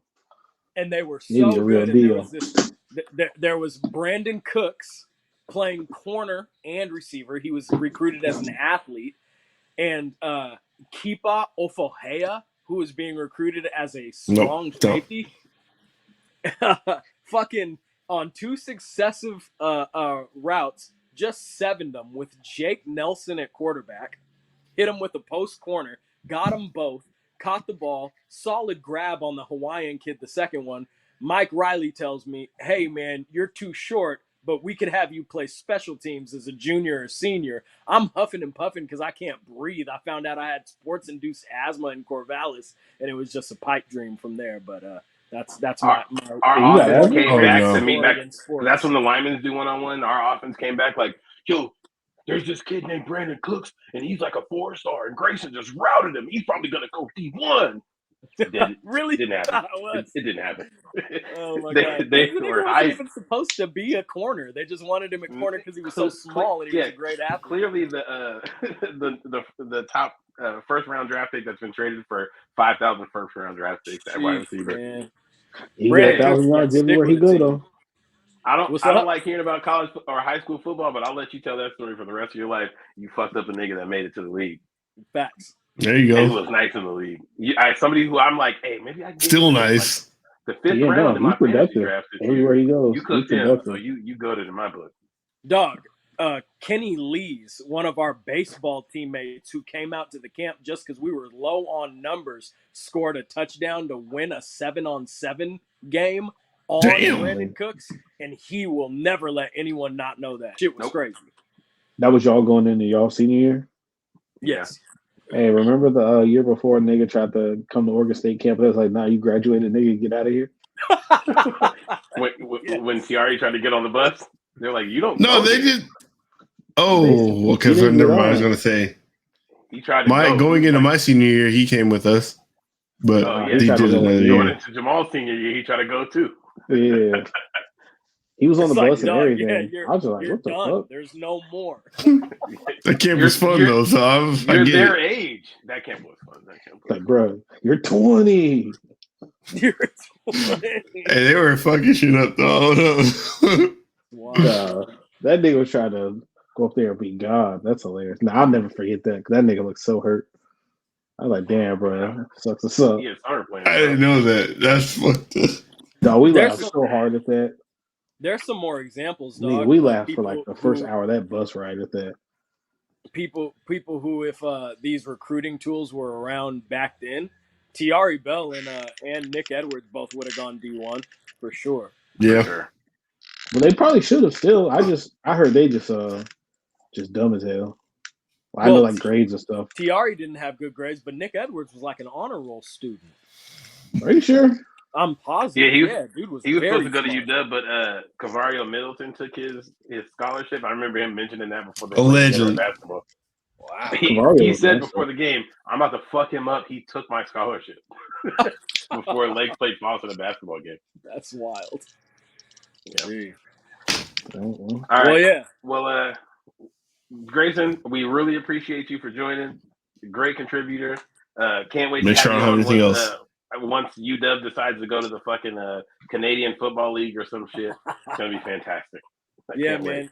In beginning and in conclusion, the Pac-12 is literally dead. There's nowhere it can go from here, and UW and Oregon are not going to be the linchpins. So even if the application is turned down by the Big Ten, UW and y'all still out of there. And Oregon will do some wild shit and like apply to the ACC. Yeah. That's crazy. They are not. Do you have any Do you have any socials you want to plug where people can find you at before you get out of here? Yeah, plug your shit. Pause. Pause. That was crazy. Shit. Yeah, I said pause. Yeah. Twitter. I'll say most people don't watch our videos. Instagram also ETCG, and I don't know. Follow Critically Unfocused because it's a great pod. So for anybody listening, holla at your boy. I'll see you tomorrow. Certified. Peace. Later. Thank you. Peace. Appreciate it. You good, man? Wow. I feel official right now. This is crazy. Hopefully we get the Larry bump and we get like an extra 150 viewers. I could say why I think we might not, but that would be. We'll see. I'll try to talk some people into some things. We'll see. Yeah. All right, let's get back to our timeline. We can skip some of this stuff. You guys want to talk about the Draymond and Perk shit though? This past or Draymond versus everybody? Well, yeah, man. I'll talk about it a little bit, man. Man, look, so they squashed it, didn't they? Because I seen them put out like a response podcast or something. Perk went and sat down on some other podcast. I didn't see what he said on there, but we could talk about what happened though. At least in the meantime, Draymond's been like waging this war against sort of like how sports media has been recently with just like. Okay, you go ahead and explain what's happening, Jamal. No, I'm just saying it was trash. But no, like you were saying, like he's kind of he went on this podcast. This is the first one right after they won the championship, right? Where he's talking about old media versus new media. It was the second one. Okay, but then I know he first one. First one he alluded to it. Second one he stamped it. Okay, yeah, that's when he called out Skip Bayless, Nick Wright. He was talking about Perk. Was there any other names he was kind of talking about on there? He's talking about Stephen A. Not Stephen A. Not Stephen A. Stephen A. He sat down with. How people just be up there, they don't analyze, they just want to talk about attack the player, talk about the player takes and just shit like that. And there's no education in it, and like you guys can go up there and say like wild outrage, it shouldn't be totally wrong, and then it's like, oh, it's nothing. Like there's no like why do you feel this way and they can't explain it. It's just shit like that. And then so he called out some people, and then he had to Perk responded to him, calling him because he said wait, what did he say to Perk? Oh yeah, what? Oh yeah, he said he went from enforcer to coon, but he did, which is like if you don't got like no actual proof or like you can't pull up no instances of him like God damn it doing some coonery right then and there, then that was kind of wrong. Especially like try to like put that on another black man too. If you don't got like the facts like that, I get it. But he did say his basketball skills weren't up to par. And said he wasn't very good, and so he felt this wrath. But I never liked the like. I personally hate the like, and I think I was in the spaces that Kendrick Perkins and Richard Jefferson did after Draymond called Perk a coon, and Coon responded, or not Coon responded. Perk responded by saying like, "Yo, you got me fucked up. Like, we can talk about whatever, but don't disrespect me." And they were kind of talking about how like, fuck, I don't remember where I was going. Yeah, I don't know. It just didn't make any sense for him to call him that for no reason because he don't be up there. And then Draymond explained he knows him better than we do, so it might be some other reasons why he might have. Draymond also said like he says Coon how me and you used to say it to each other, like almost a replacement for nigga. Like, what up, Coon? Like, you're not saying like Coon in the sense of like that though. I'm tap dancing for white people, which is how he said it the first time around. Well, that's how he said it. But yeah, Draymond's got a point as far as like even listening to the KD stuff today. Like people are like, oh, you can't have a big three if you don't have a leader, and like KD's not the bus driver, and KD like he can't be the leader of a team because he don't got no integrity and like no back. It's like, dog, like you doing a lot for like a basketball team. You basically saying like this man ain't a man because he breaking up a basketball team, or like exactly like people taking shit. It just gets so far out of pocket. Or what I wanted to say was also the like people basing your skill off of what you're able to say. Like, oh, and me and you have had a great laugh about when Jalen Rose called Skip Bayless Water Pistol Pete Jr. Yeah, he's like, you can't talk about me playing basketball. You average 1.9 points a game, which was funny, but like, nigga, there's people who spend decades dedicating their life to like watching film, analyzing the game, watching basketball. And to say that they can't talk to you because they didn't make it to the wrong. NBA. We both know that's wrong. Like you feel Yeah. if you study and watch and stuff, like you can give analysis on it. I think he was just going to Skip personally because I think he knows like when you like besides from like this the whole mid 2000 shit where like Skip just dick riding LeBron to fame, whatever. Not mid 2000, nigga. That's today. Yeah, still. But before that, like Skip was known as like he was writing on the Dallas Cowboys. During like their championship run when they was like America's team in the 90s and shit. So he knows like, yo, he's not really a basketball guy. He just be saying shit. He just wants to just dick ride LeBron, whatever. So that's probably why he was talking like, yo, you can't say anything about basketball because first off, like we know you're not a basketball guy, you're a football guy. Like that's all we know you for, and you're just super major name off LeBron. And like you're trying to talk about my basketball skills, and then I found out how bad you were. Like, bro, it's easy, bro. Like, I get why he did this shit. But you know, I feel like you don't got to be the best at something to talk about it because I'm sure like a bunch of them. You don't got to be good. Yeah, like as long as you like just study and like take it serious and you're trying to like you know what's going on, you can speak about it. And honestly, if we keep but sometimes you don't want to hear that shit from a nigga. For that aspect in itself, like let's say Nick Wright was like the best fucking high school point guard in Kansas City where he grew up. The nigga's 5'11". Like part of being like I couldn't play in the NBA if I wanted to because I'm not 6'7". Like I can't talk about the NBA because I wasn't blessed to be one of the like 150 tallest people on the planet. Like shit like that's dumb. But I feel like there's a space for both because me and you used to definitely like link up to sit down and like watch First Take when both of us were like fresh out of high school, didn't have jobs. Like, oh yeah, we're gonna like play the game, we'll watch First Take, debate about the debates and shit like that. And I feel like there's still space for debates, and the debates do get to a place where it's like you're talking about everything but the game. Like, oh, was Steph Curry's third quarter or game 4 a historic game? Well, you know, Steph actually sucks and I hate him. It's like, well, that doesn't have anything to do. That shit's cool for a little bit, but then it gets old, man. Yeah, so there's definitely I can see what Draymond meant by like the new media where they're analyzing the game more. That being said, Draymond just spent his last like 4 podcasts that weren't, or his last 3 podcasts from like the last game of the finals when they basically knew they were going to win to the one where he called Kendrick Perkins a coon, talking about everything but basketball. Because it's fucking hard to sit there and like, are you going to turn on the TV to sit down and like, oh, okay, what's the white dude Tim Legler who be doing like the X and O stuff? Yeah, he's only on SportsCenter for like 30 minutes because he sits they down put that nigga on it. No, I'll tell you, his shift is from 2:40 a.m. to 2:53 a.m. Dog, they put him on for the smallest amount of time because most people aren't sitting down to watch SportsCenter to be like, oh, that's why he scored that bucket because the pin down on the other side let him run off. And even still, just like them kind of like commenting like the quick highlights and stuff back in the day. Like SportsCenter used to be like more about that. And it's like now it's just I don't want to hear niggas just argue like it's like they're making the shit like fucking Love and Hip Hop VH1 fucking sports. Yeah. Man. It seems like there's a middle ground we need to get back to where we can definitely still do the debate stuff. We can talk about the like personality shit, but it's like if you watch Undisputed, you're gonna see this. You'll hear Skip and Shannon yell at each other while the same 4 clips of like the Cowboys game go while Skip tells Shannon that Tom Brady isn't good.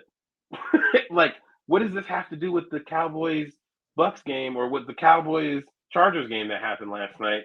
Y'all arguing about is Tom Brady actually the GOAT or like, well, Dak threw a pick at the end of the game, so you know he's actually horrible. It'd be the same arguments over and over, bro. And then like, yeah. But you know what you said? Like, where's the middle ground in that? I think the middle ground is like these smaller like internet shows, like YouTube shows, Spotify shows, like even small shows like that talking about it like that. Catch me up, bud. I think Draymond thinks he's in that pocket of like, I'm a small YouTube guy who's gonna sit here and like break down film and only talk about the game and not gossip. But like a lot of Draymond shit will be like a lot of basketball because he's obviously playing in the games and watching the games. But he also does the other stuff too. Player.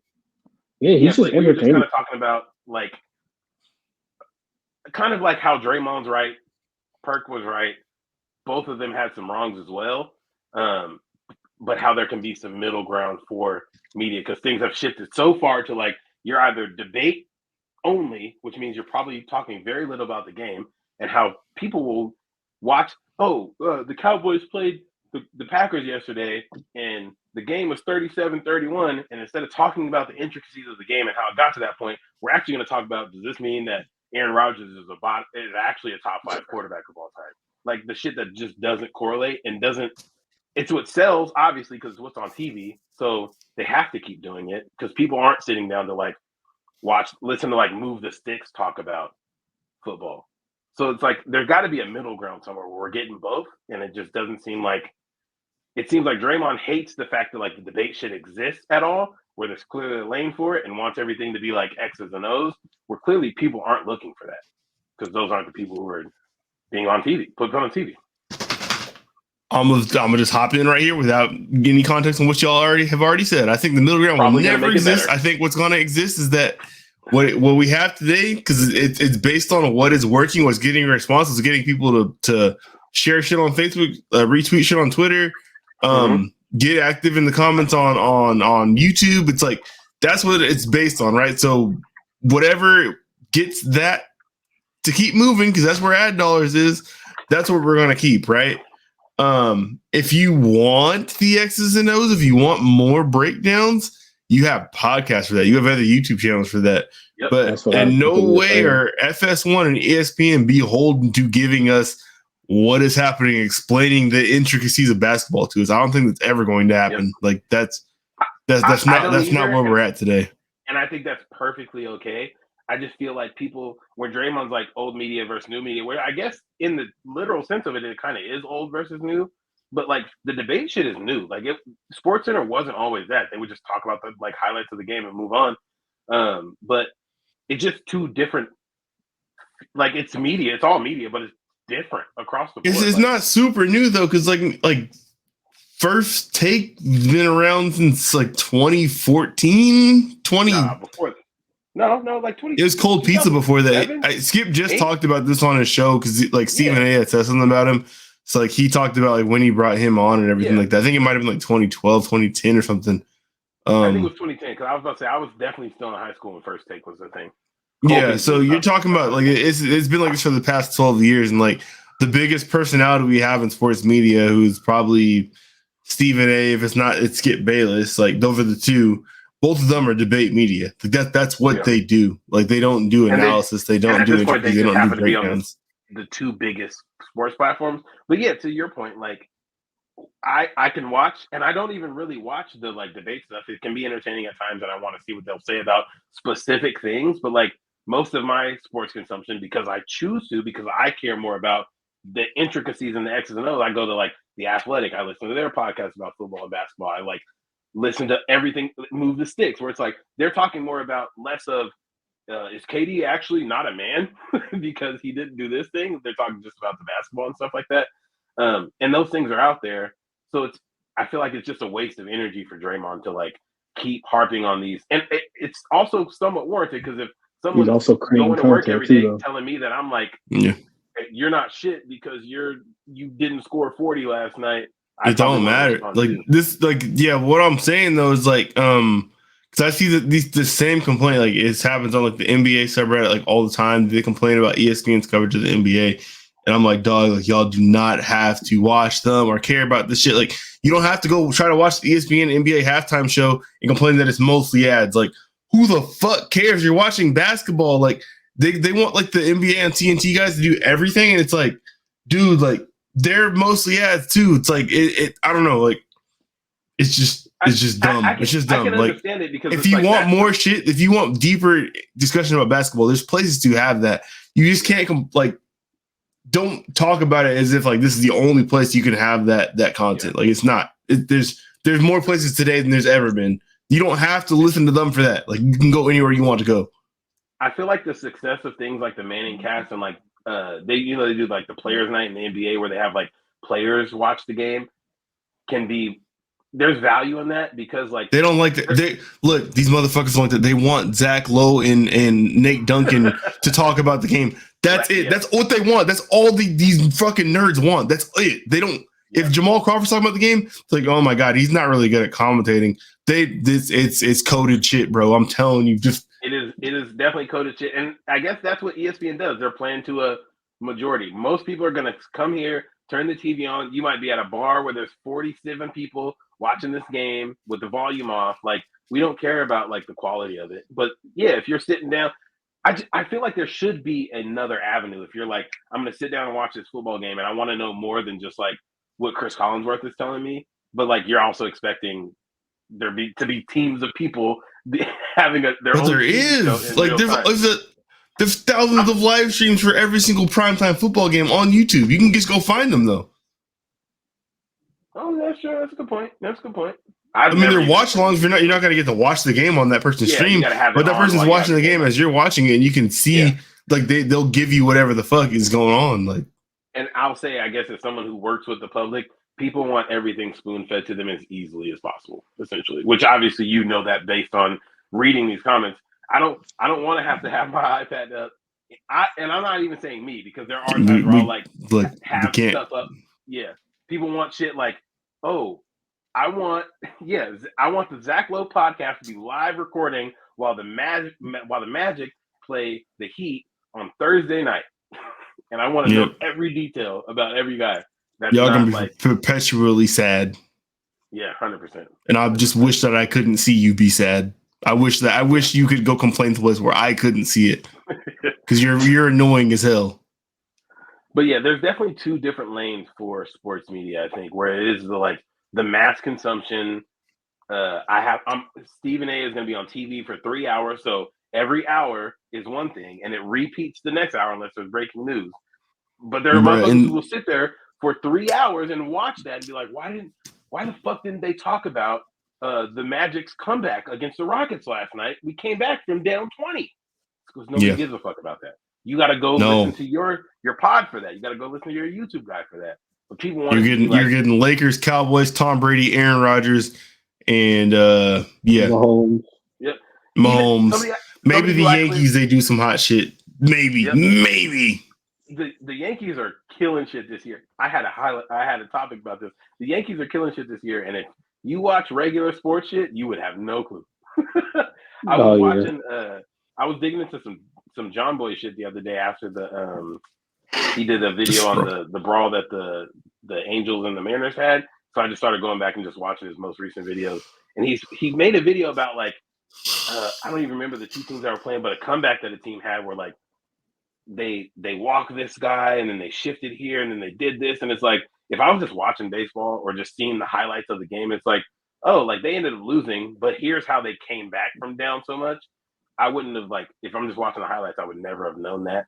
Watching like Yankee shit where it's like, oh, he walked this guy, this guy hit a home run, this guy did this. You're not getting that from watching ESPN, because ESPN's like, hey, they hit 4 home runs and they won the game. Like, you have to really go and like seek out the shit. And honestly, having a phone, it's in your hand. You can find it if you want to. But it's just funny to me how like baseball, the highlights were so like, watching John Boy, I was like, damn, like there's so much shit in here that I wouldn't even have thought just watching SportsCenter or just watching a recap the next day, even if they did go a little in depth, because there's so much like strategy shit you don't think about. It'll be quick fish. They'll give you all that. ESPN used to, like when they when I guess they didn't have so many live sports centers, but MLB quick fish on MLB Network. They'll give you all that for every single game. Yeah, I don't think MLB Network's included with the package I got. You have YouTube TV. It should be. It is. Okay. Yeah. Just turn it on in the morning. You will not be disappointed. Let me tell you. Turn it on in the morning before you look. You will not be disappointed. You have said that a few times. I don't care enough about baseball to go look, but I won't. Yeah, you don't need to care about baseball. I promise you. You got eyes. You a man, ain't you? Man, sports is just such an interesting field, because there's such like different niche pockets of every single sport. And I'm sure it's the same every part of the world, where there's some soccer guy in Scotland who's like, why the fuck aren't they talking about my local team that did this crazy thing yesterday? They keep talking about Manchester. I got it. Like, it's such a polarizing form of media. No, yeah, I mean, even just talk about like, if you want sports to be on an even playing field across the world, right? Like, there's a massive bidding war going on right now for players in the Premier League. We're talking about like people trying to pull people from Dortmund, and there's one other player too. It's Dortmund and one other club, but that's not really on our American sport shit here. No. But if you look at anything else, like it's everywhere. It's just it is what it is, man. People are going to do what gets some responses. They're not trying to necessarily be equal in whatever the fuck else. So I had this NFL either or thing. I think I'm gonna push that to next week because it's definitely gonna be some lengthy stuff. And I absolutely want to talk about what Jamal put on here at the end because I have some takes about it. But Blake, did you want to talk about the luxury tax thing that Draymond proposed? Yeah. So Draymond was talking about that, like right now the Warriors are probably the highlight franchise for this, but they're basically being punished for drafting well and running the organization all right. And the way they're being punished for that is like the luxury tax. It's becoming hard for them. Well, not hard, but like their owners are fine with resigning people and paying them, but like they're getting penalized for it, right? Through the luxury tax. Like right now, Kevon Looney is coming up. They got to pay him to bring him back. They're paying an exorbitant amount more than whatever his contract number is because of the luxury tax. And they're only paying that because they scouted him right and drafted well. And he turned out to be a good player, and his contract is at whatever amount that makes him go over the salary cap. So his suggestion was that, like, if you drafted the player, then you should be not exempt, but the luxury tax should not be the same on the player. Now, I thought that was a good idea because, like, you're helping make one franchise players and just kind of and I think that helps out the small market teams too because they can't necessarily hit in free agency like that. They kind of got to rely on the draft a bit more. They're the ones reluctant to play luxury tax. So if you make it so like if their draft picks are ones that they are exemptive on, then like maybe DeAndre Ayton isn't like about to be on another team right now. Like, you know, like so. Yeah, I feel like there's also like it makes the Supermax, which is like a thing that's available to every team, not hurt as much.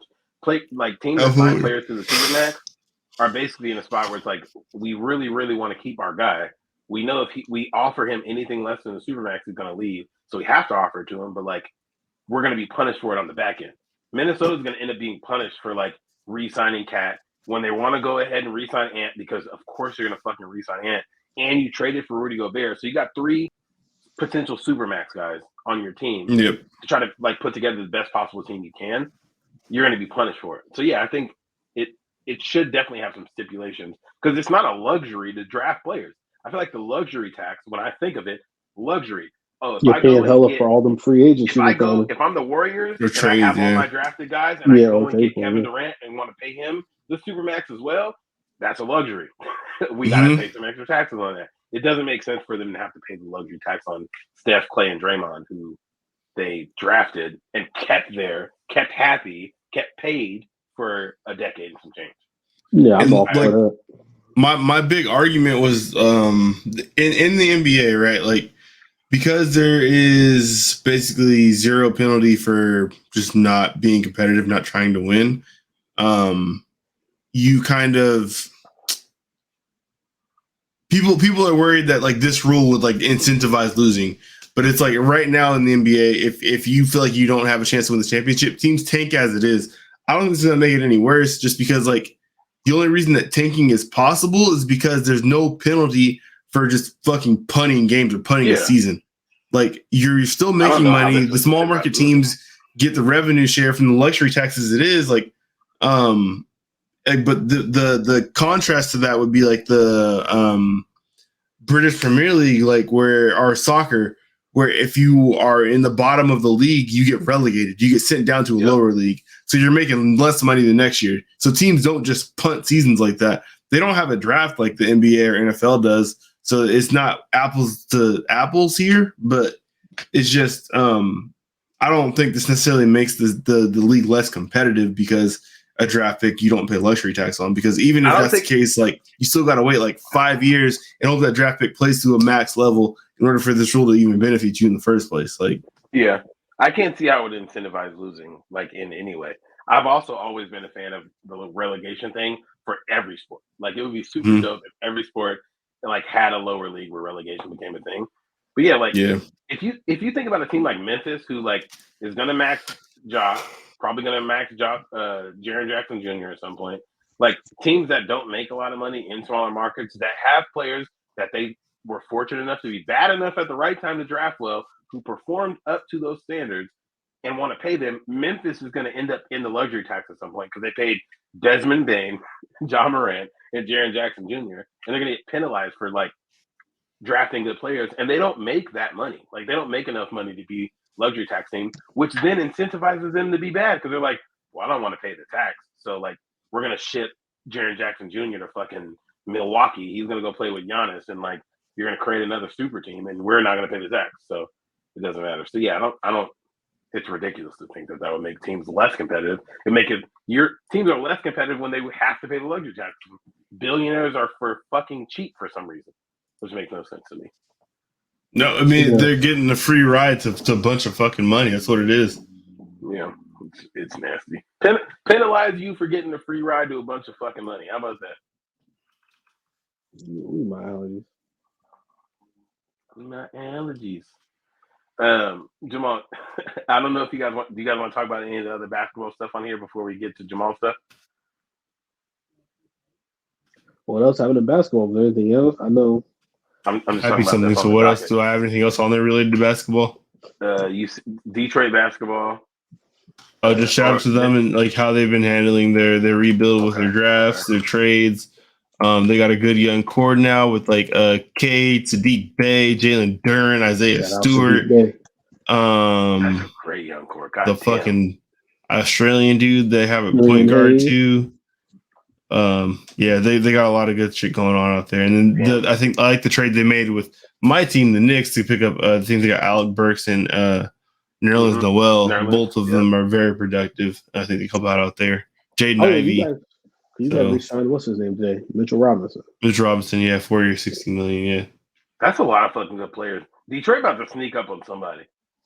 Yeah, they're probably like 2 years away from like making some splash or something. Yeah, they're a year away from getting the media slurp where it's like, oh, Detroit's gonna win 55 games this year. But Detroit's about to sneak up on somebody. That's a lot of like top draft picks that, unlike the Kings, where the Kings have top draft picks and we're like, are any of them good? That's a lot of players who we think are going to be good and like look good. Cade looks good.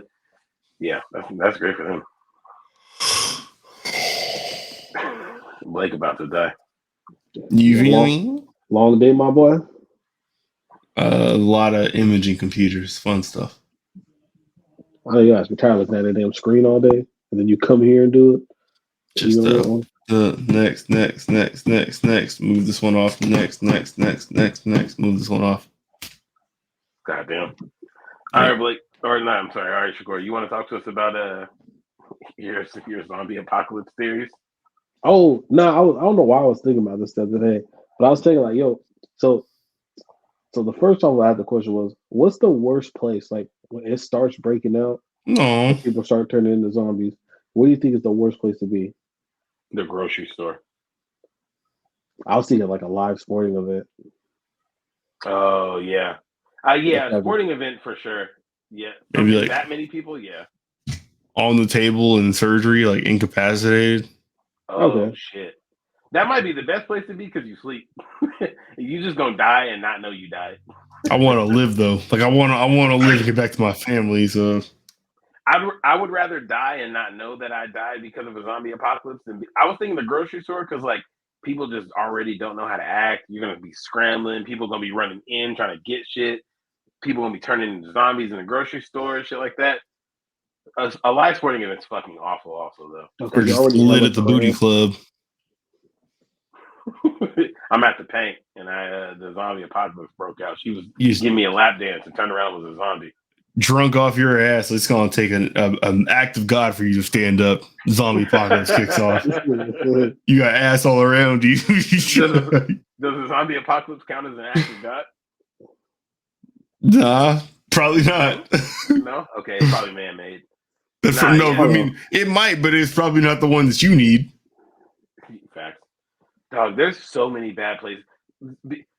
And I know what your next question is, but I won't spoil it. But like being in a zombie apocalypse, the benefit of it is like being in the right place at the right time. That's really half of like the battle. Because yeah, if you're at like a Seahawks game and a zombie apocalypse breaks out, the fuck are you supposed to do? Because best case scenario, you make it out of the stadium where people are turning into zombies. Then you're sitting in what, traffic? Fighting people who want to leave a sports game and people who want to leave a zombie apocalypse. That's awful. That's an awful place to be. It couldn't be worse. A concert, sporting event, whatever. That's awful. Couldn't be worse. No, you said what, book? No, sorry, nothing. Yeah, well, could we do the headshot highlights? Sure. Okay. So this week I was on Basketball Reference and I was just like doing my thing because they switched it. You know, at the top where it has like just like the most random, it has random NBA players normally. They just switched it to random basketball players, so it's WNBA and NBA. And I didn't put Bonzi Wells on here, but I thought, well, he had an interesting because it's like he thought he looked like a woman a little bit. But because of that, I just went through like every single team, and all I looked at was like their top 12 players because it's really hard. They don't have just like looking at just straight headshots for this. But I thought these ones were interesting, so let me look at this. All right. Yeah, and I did not put the notes next to these on why I picked the ones that I picked, but I can tell you as I see them. So here we go. We're gonna start with Bob Kaufman. See what was going on with him. 3-time All-Star. Okay, this dude like he was just like abnormally handsome. Pause. Whatever. He looks like Captain Morgan with Superman's head. It's like Pedro Pascal, man. Mandalorian dude, a little bit. Look at that jaw, though. That jaw is like incredibly fucking strong. Like that thing is squared the fuck up. Hey, look, listen. I'm saying pause 5,000 times before I say this, right? Oh God. He's 6'8", 240, and his nickname was Horse. Oh, you think just? I'm just saying. You got to give credit where credit is due, even though I don't know where credit is due. Died at 69. Might be a freak. Crazy. You got to give credit where credit is due. Oh, wow. He died at 69. That is crazy. I'm saying. Proof from the pudding. My man was throwing that hammer. What's going on here? Okay, Randy Smith. I thought, this is just solid. I think it was the chain, because they don't do this nowadays. People don't wear necklaces during games no more. No. So I'd give some credit for that. Iron Man is a great nickname too. Randy Smith. Did he have accolades? Oh, 2-time All-Star, All-NBA, All-Star MVP. He's a hooper. Iron Man. He probably played all the games. He probably played all the games. 16.7 points a game. It's like Bob McAdoo. Everyone knows that name. Bob McAdoo. Thought he was white when I heard the name first, though. Not gonna lie to you. You look fed up though. That's what I think I remember about this picture. Yeah, he looks fed the fuck up. What's his name's dad? Who's dad? The dude that went to UNC. He was on the Warriors like 3-4 years ago. John McAdoo. The big light skinned dude. Yeah. Yeah, Bob McAdoo is a Laker, I believe. I could be wrong. It doesn't look like it by the jersey. No, Laker. Champ. Yeah, he won. He had a Laker run. Yeah, went overseas. All right, he just looked fed up in his picture. I think that's what was going on. Well, something that I know will never be brought back. I love the 1970s sideburn for black men specifically. Mm-hmm. Don't anybody else try to appropriate the sideburns into the mustache, not the beard, but the sideburn into the mustache was fucking hard. And he got that. That's just tight. His chin is clean right here, and he got all the other facial hair options. I always thought that was the coolest shit as a kid. George Mikan, everyone knows this name too. Like a fucking nerd. That's an awful fucking shot. My God. Every time I see pictures of Mikan and then you hear about the Mikan drill and you watch people do it, I know he ain't had no bitches. I know he ain't. I don't know if I ever saw him before this picture. Yeah. I've only seen him because I'm a Laker fan that has looked this shit up. He has 0 bitches. I think he was like, all right. Yeah. For a while, he's like the tallest NBA player at 6'10". Yeah, for real Peach Basket era. What did he kick off? 48, 49. Yeah. Short ass career too, dang. Hey, but but he's part of the reason that the Lakers have as many titles as the Celtics. So shout out to my guy. Y'all are stealing. All right. Jack Twyman, I don't remember this one. There's some good names. Oh no, he just looked like a goofball. That's what it was. Hey, you just gotta turn the video on for like the last 10 minutes of this podcast because these pictures are pictures. So the first guy we looked at had all the chin in the world. This guy has none of the chin in the world. What is happening with him? Jawless. Hey, prison. Jail. I can tell he does things that are illegal. I don't even know what. If it's sell drugs, if it's hit women, if it's doing other stuff, it's something jail. All right, Grant Long. Oh yeah, no, them goggles, bruh. Anybody with the goggles. Take the charge, man. The human vitamin, GG Long. Anybody with the goggles, dog. I don't know where they used to find those goggles because you even look at like old cyclists, they didn't wear those. You can't get them specifically for basketball. Them fucking ET ass glasses. Where did he get those? You had to be in the locker room. Human vitamin, bro. Fuck that. And I'm sorry because I was talking as you said the nickname, the take charge man, the human vitamin, and G Long. Yeah, I'm not calling it human vitamin. Fuck that. No, not human vitamin. No, all right. No, you're not getting your mineral supplements from another man. No. Do you think if you click on Kawhi Leonard's page, you see Boardman gets paid as his nickname? Because like, take the charge man. One person has ever called him "take the charge man," and that's pretty crazy. Basketball reference. This is an incredibly handsome individual. That's what it was. Yep, Lou Hudson. Okay, understood. Sweet Lou, Super Lou, Hall of Famer. NBA players died at 69. That's crazy. Freak boys, man, you got to get it. That shit in order. I'm telling you. Jamal, I pray for you. He died at 69 and 274 days. He's like, y'all better kill me now. I made a promise. Hey, Greensboro, I might be up there tomorrow, actually. Hey, and Sweet Lou, he had the bitches. Both of the people that died at 69 both have the look and the nickname of they had the bitches. He definitely was telling them, I'm Sam Cooke. It's been a long Lou coming. That's facts. He definitely told you Sam Cooke. Hey, baby. Because back then, you couldn't tell people you're in the NBA and bitch from it. He definitely said he was Sam Cooke. I'm so mad. No, I know Muhammad and Malcolm. What you mean? I hate you so much. Craig Ballard. All right, another chain in the game. That's what it was. I really want to see this come back. They should. That would be dope. LeBron does it for media day, but he never plays with it on. Yeah, no, that's coward shit. You gotta wear that shit. But look, he's working on my favorite connection from back then. He had the sideburns that at some point touched that mustache. Yep. No, they're pointed there. They're like, send me. Yep. Send me. Gus Johnson. Is this the Gus Johnson? Oh yeah, no. He look mean as mud.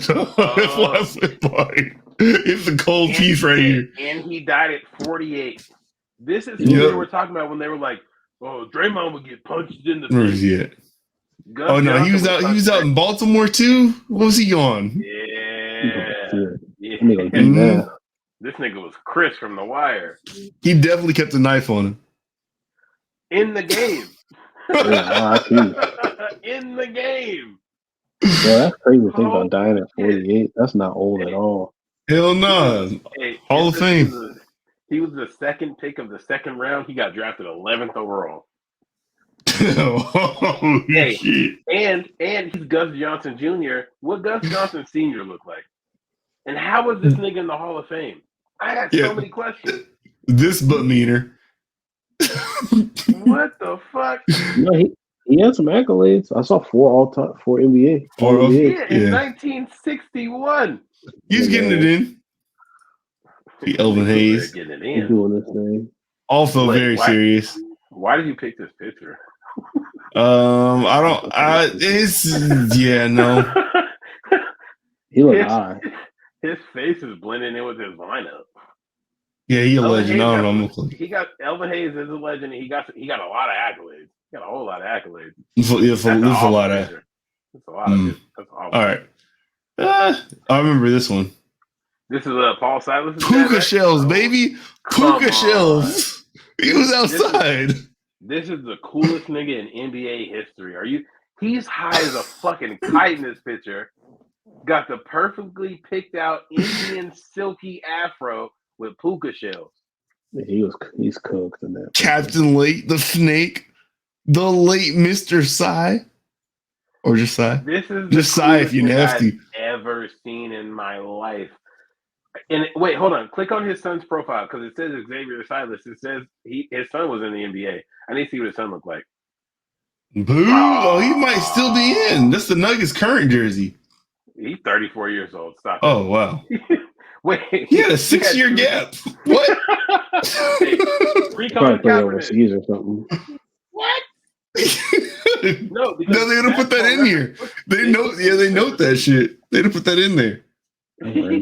He stopped playing basketball and he turned 30 and was like, you know what I should do? I should start hooping again. Yeah, maybe I can go back.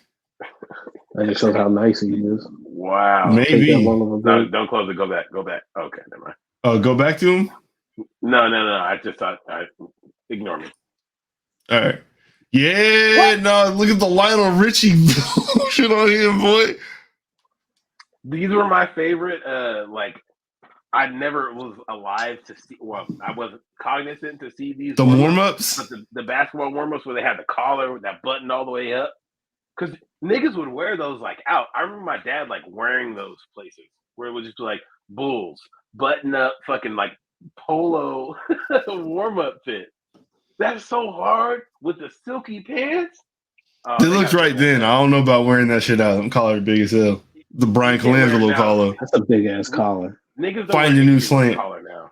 That shit was find a new slant. Hey. Brian Colangelo had the biggest collars of all time, and we never would have known about it if it wasn't for his burner account. And that doesn't get talked about enough, honestly. The son of basketball royalty and the head of USA basketball had burner accounts telling people to stop talking about his big ass collars on his t-shirts. It's crazy. Oh my god! All right, I'm about to. What's going on? There's nothing else, Blake. I told no Hall of Fame entries. No one wants to. Y'all got no Hall of Fame shit. We'll push, push it to next week. We can push it to next week because that's going to be at least 25, 30 minutes, and Blake is about to die. Are they shooting fireworks by y'all already? Yes. Fireworks. Yeah, they're shooting fireworks up there, Blake. All right. Actually, on McKinley, they're doing both. Earlier, so Amara's down in Georgia right now, and the night before she left, they were shooting off fireworks, and there was a break in the fireworks, and I heard some fuck, and I was like, that doesn't sound like fireworks. And I pulled up my Citizen app, and it said a nigga got shot in the chest 8 blocks away, and I was like, this is crazy. Should have vested up, man. All right, but listen. So we cut with the Pac-12 stuff went a little longer than normal. Not normal. A little longer than expected. Had some technical difficulties. Niggas had to deliver mail later than usual. But listen, next week we already got so much shit planned for y'all. Y'all better tap back in. National Postal Worker Day too, man. Shout out all your postal workers. Shout out Buddy and whoever else might be a postal worker. I don't know. I don't want to out nobody. Turn it up. Not this nigga having a work late on his fucking holiday. That's crazy. Mm-hmm. I didn't even think of that until you just said it, but that is ass. All right. Yeah. We'll see y'all next week. Share it, post it, like it, retweet it, do all of it, download it, tell your mama and her friends to download it. We out. Watch the boys. Bye.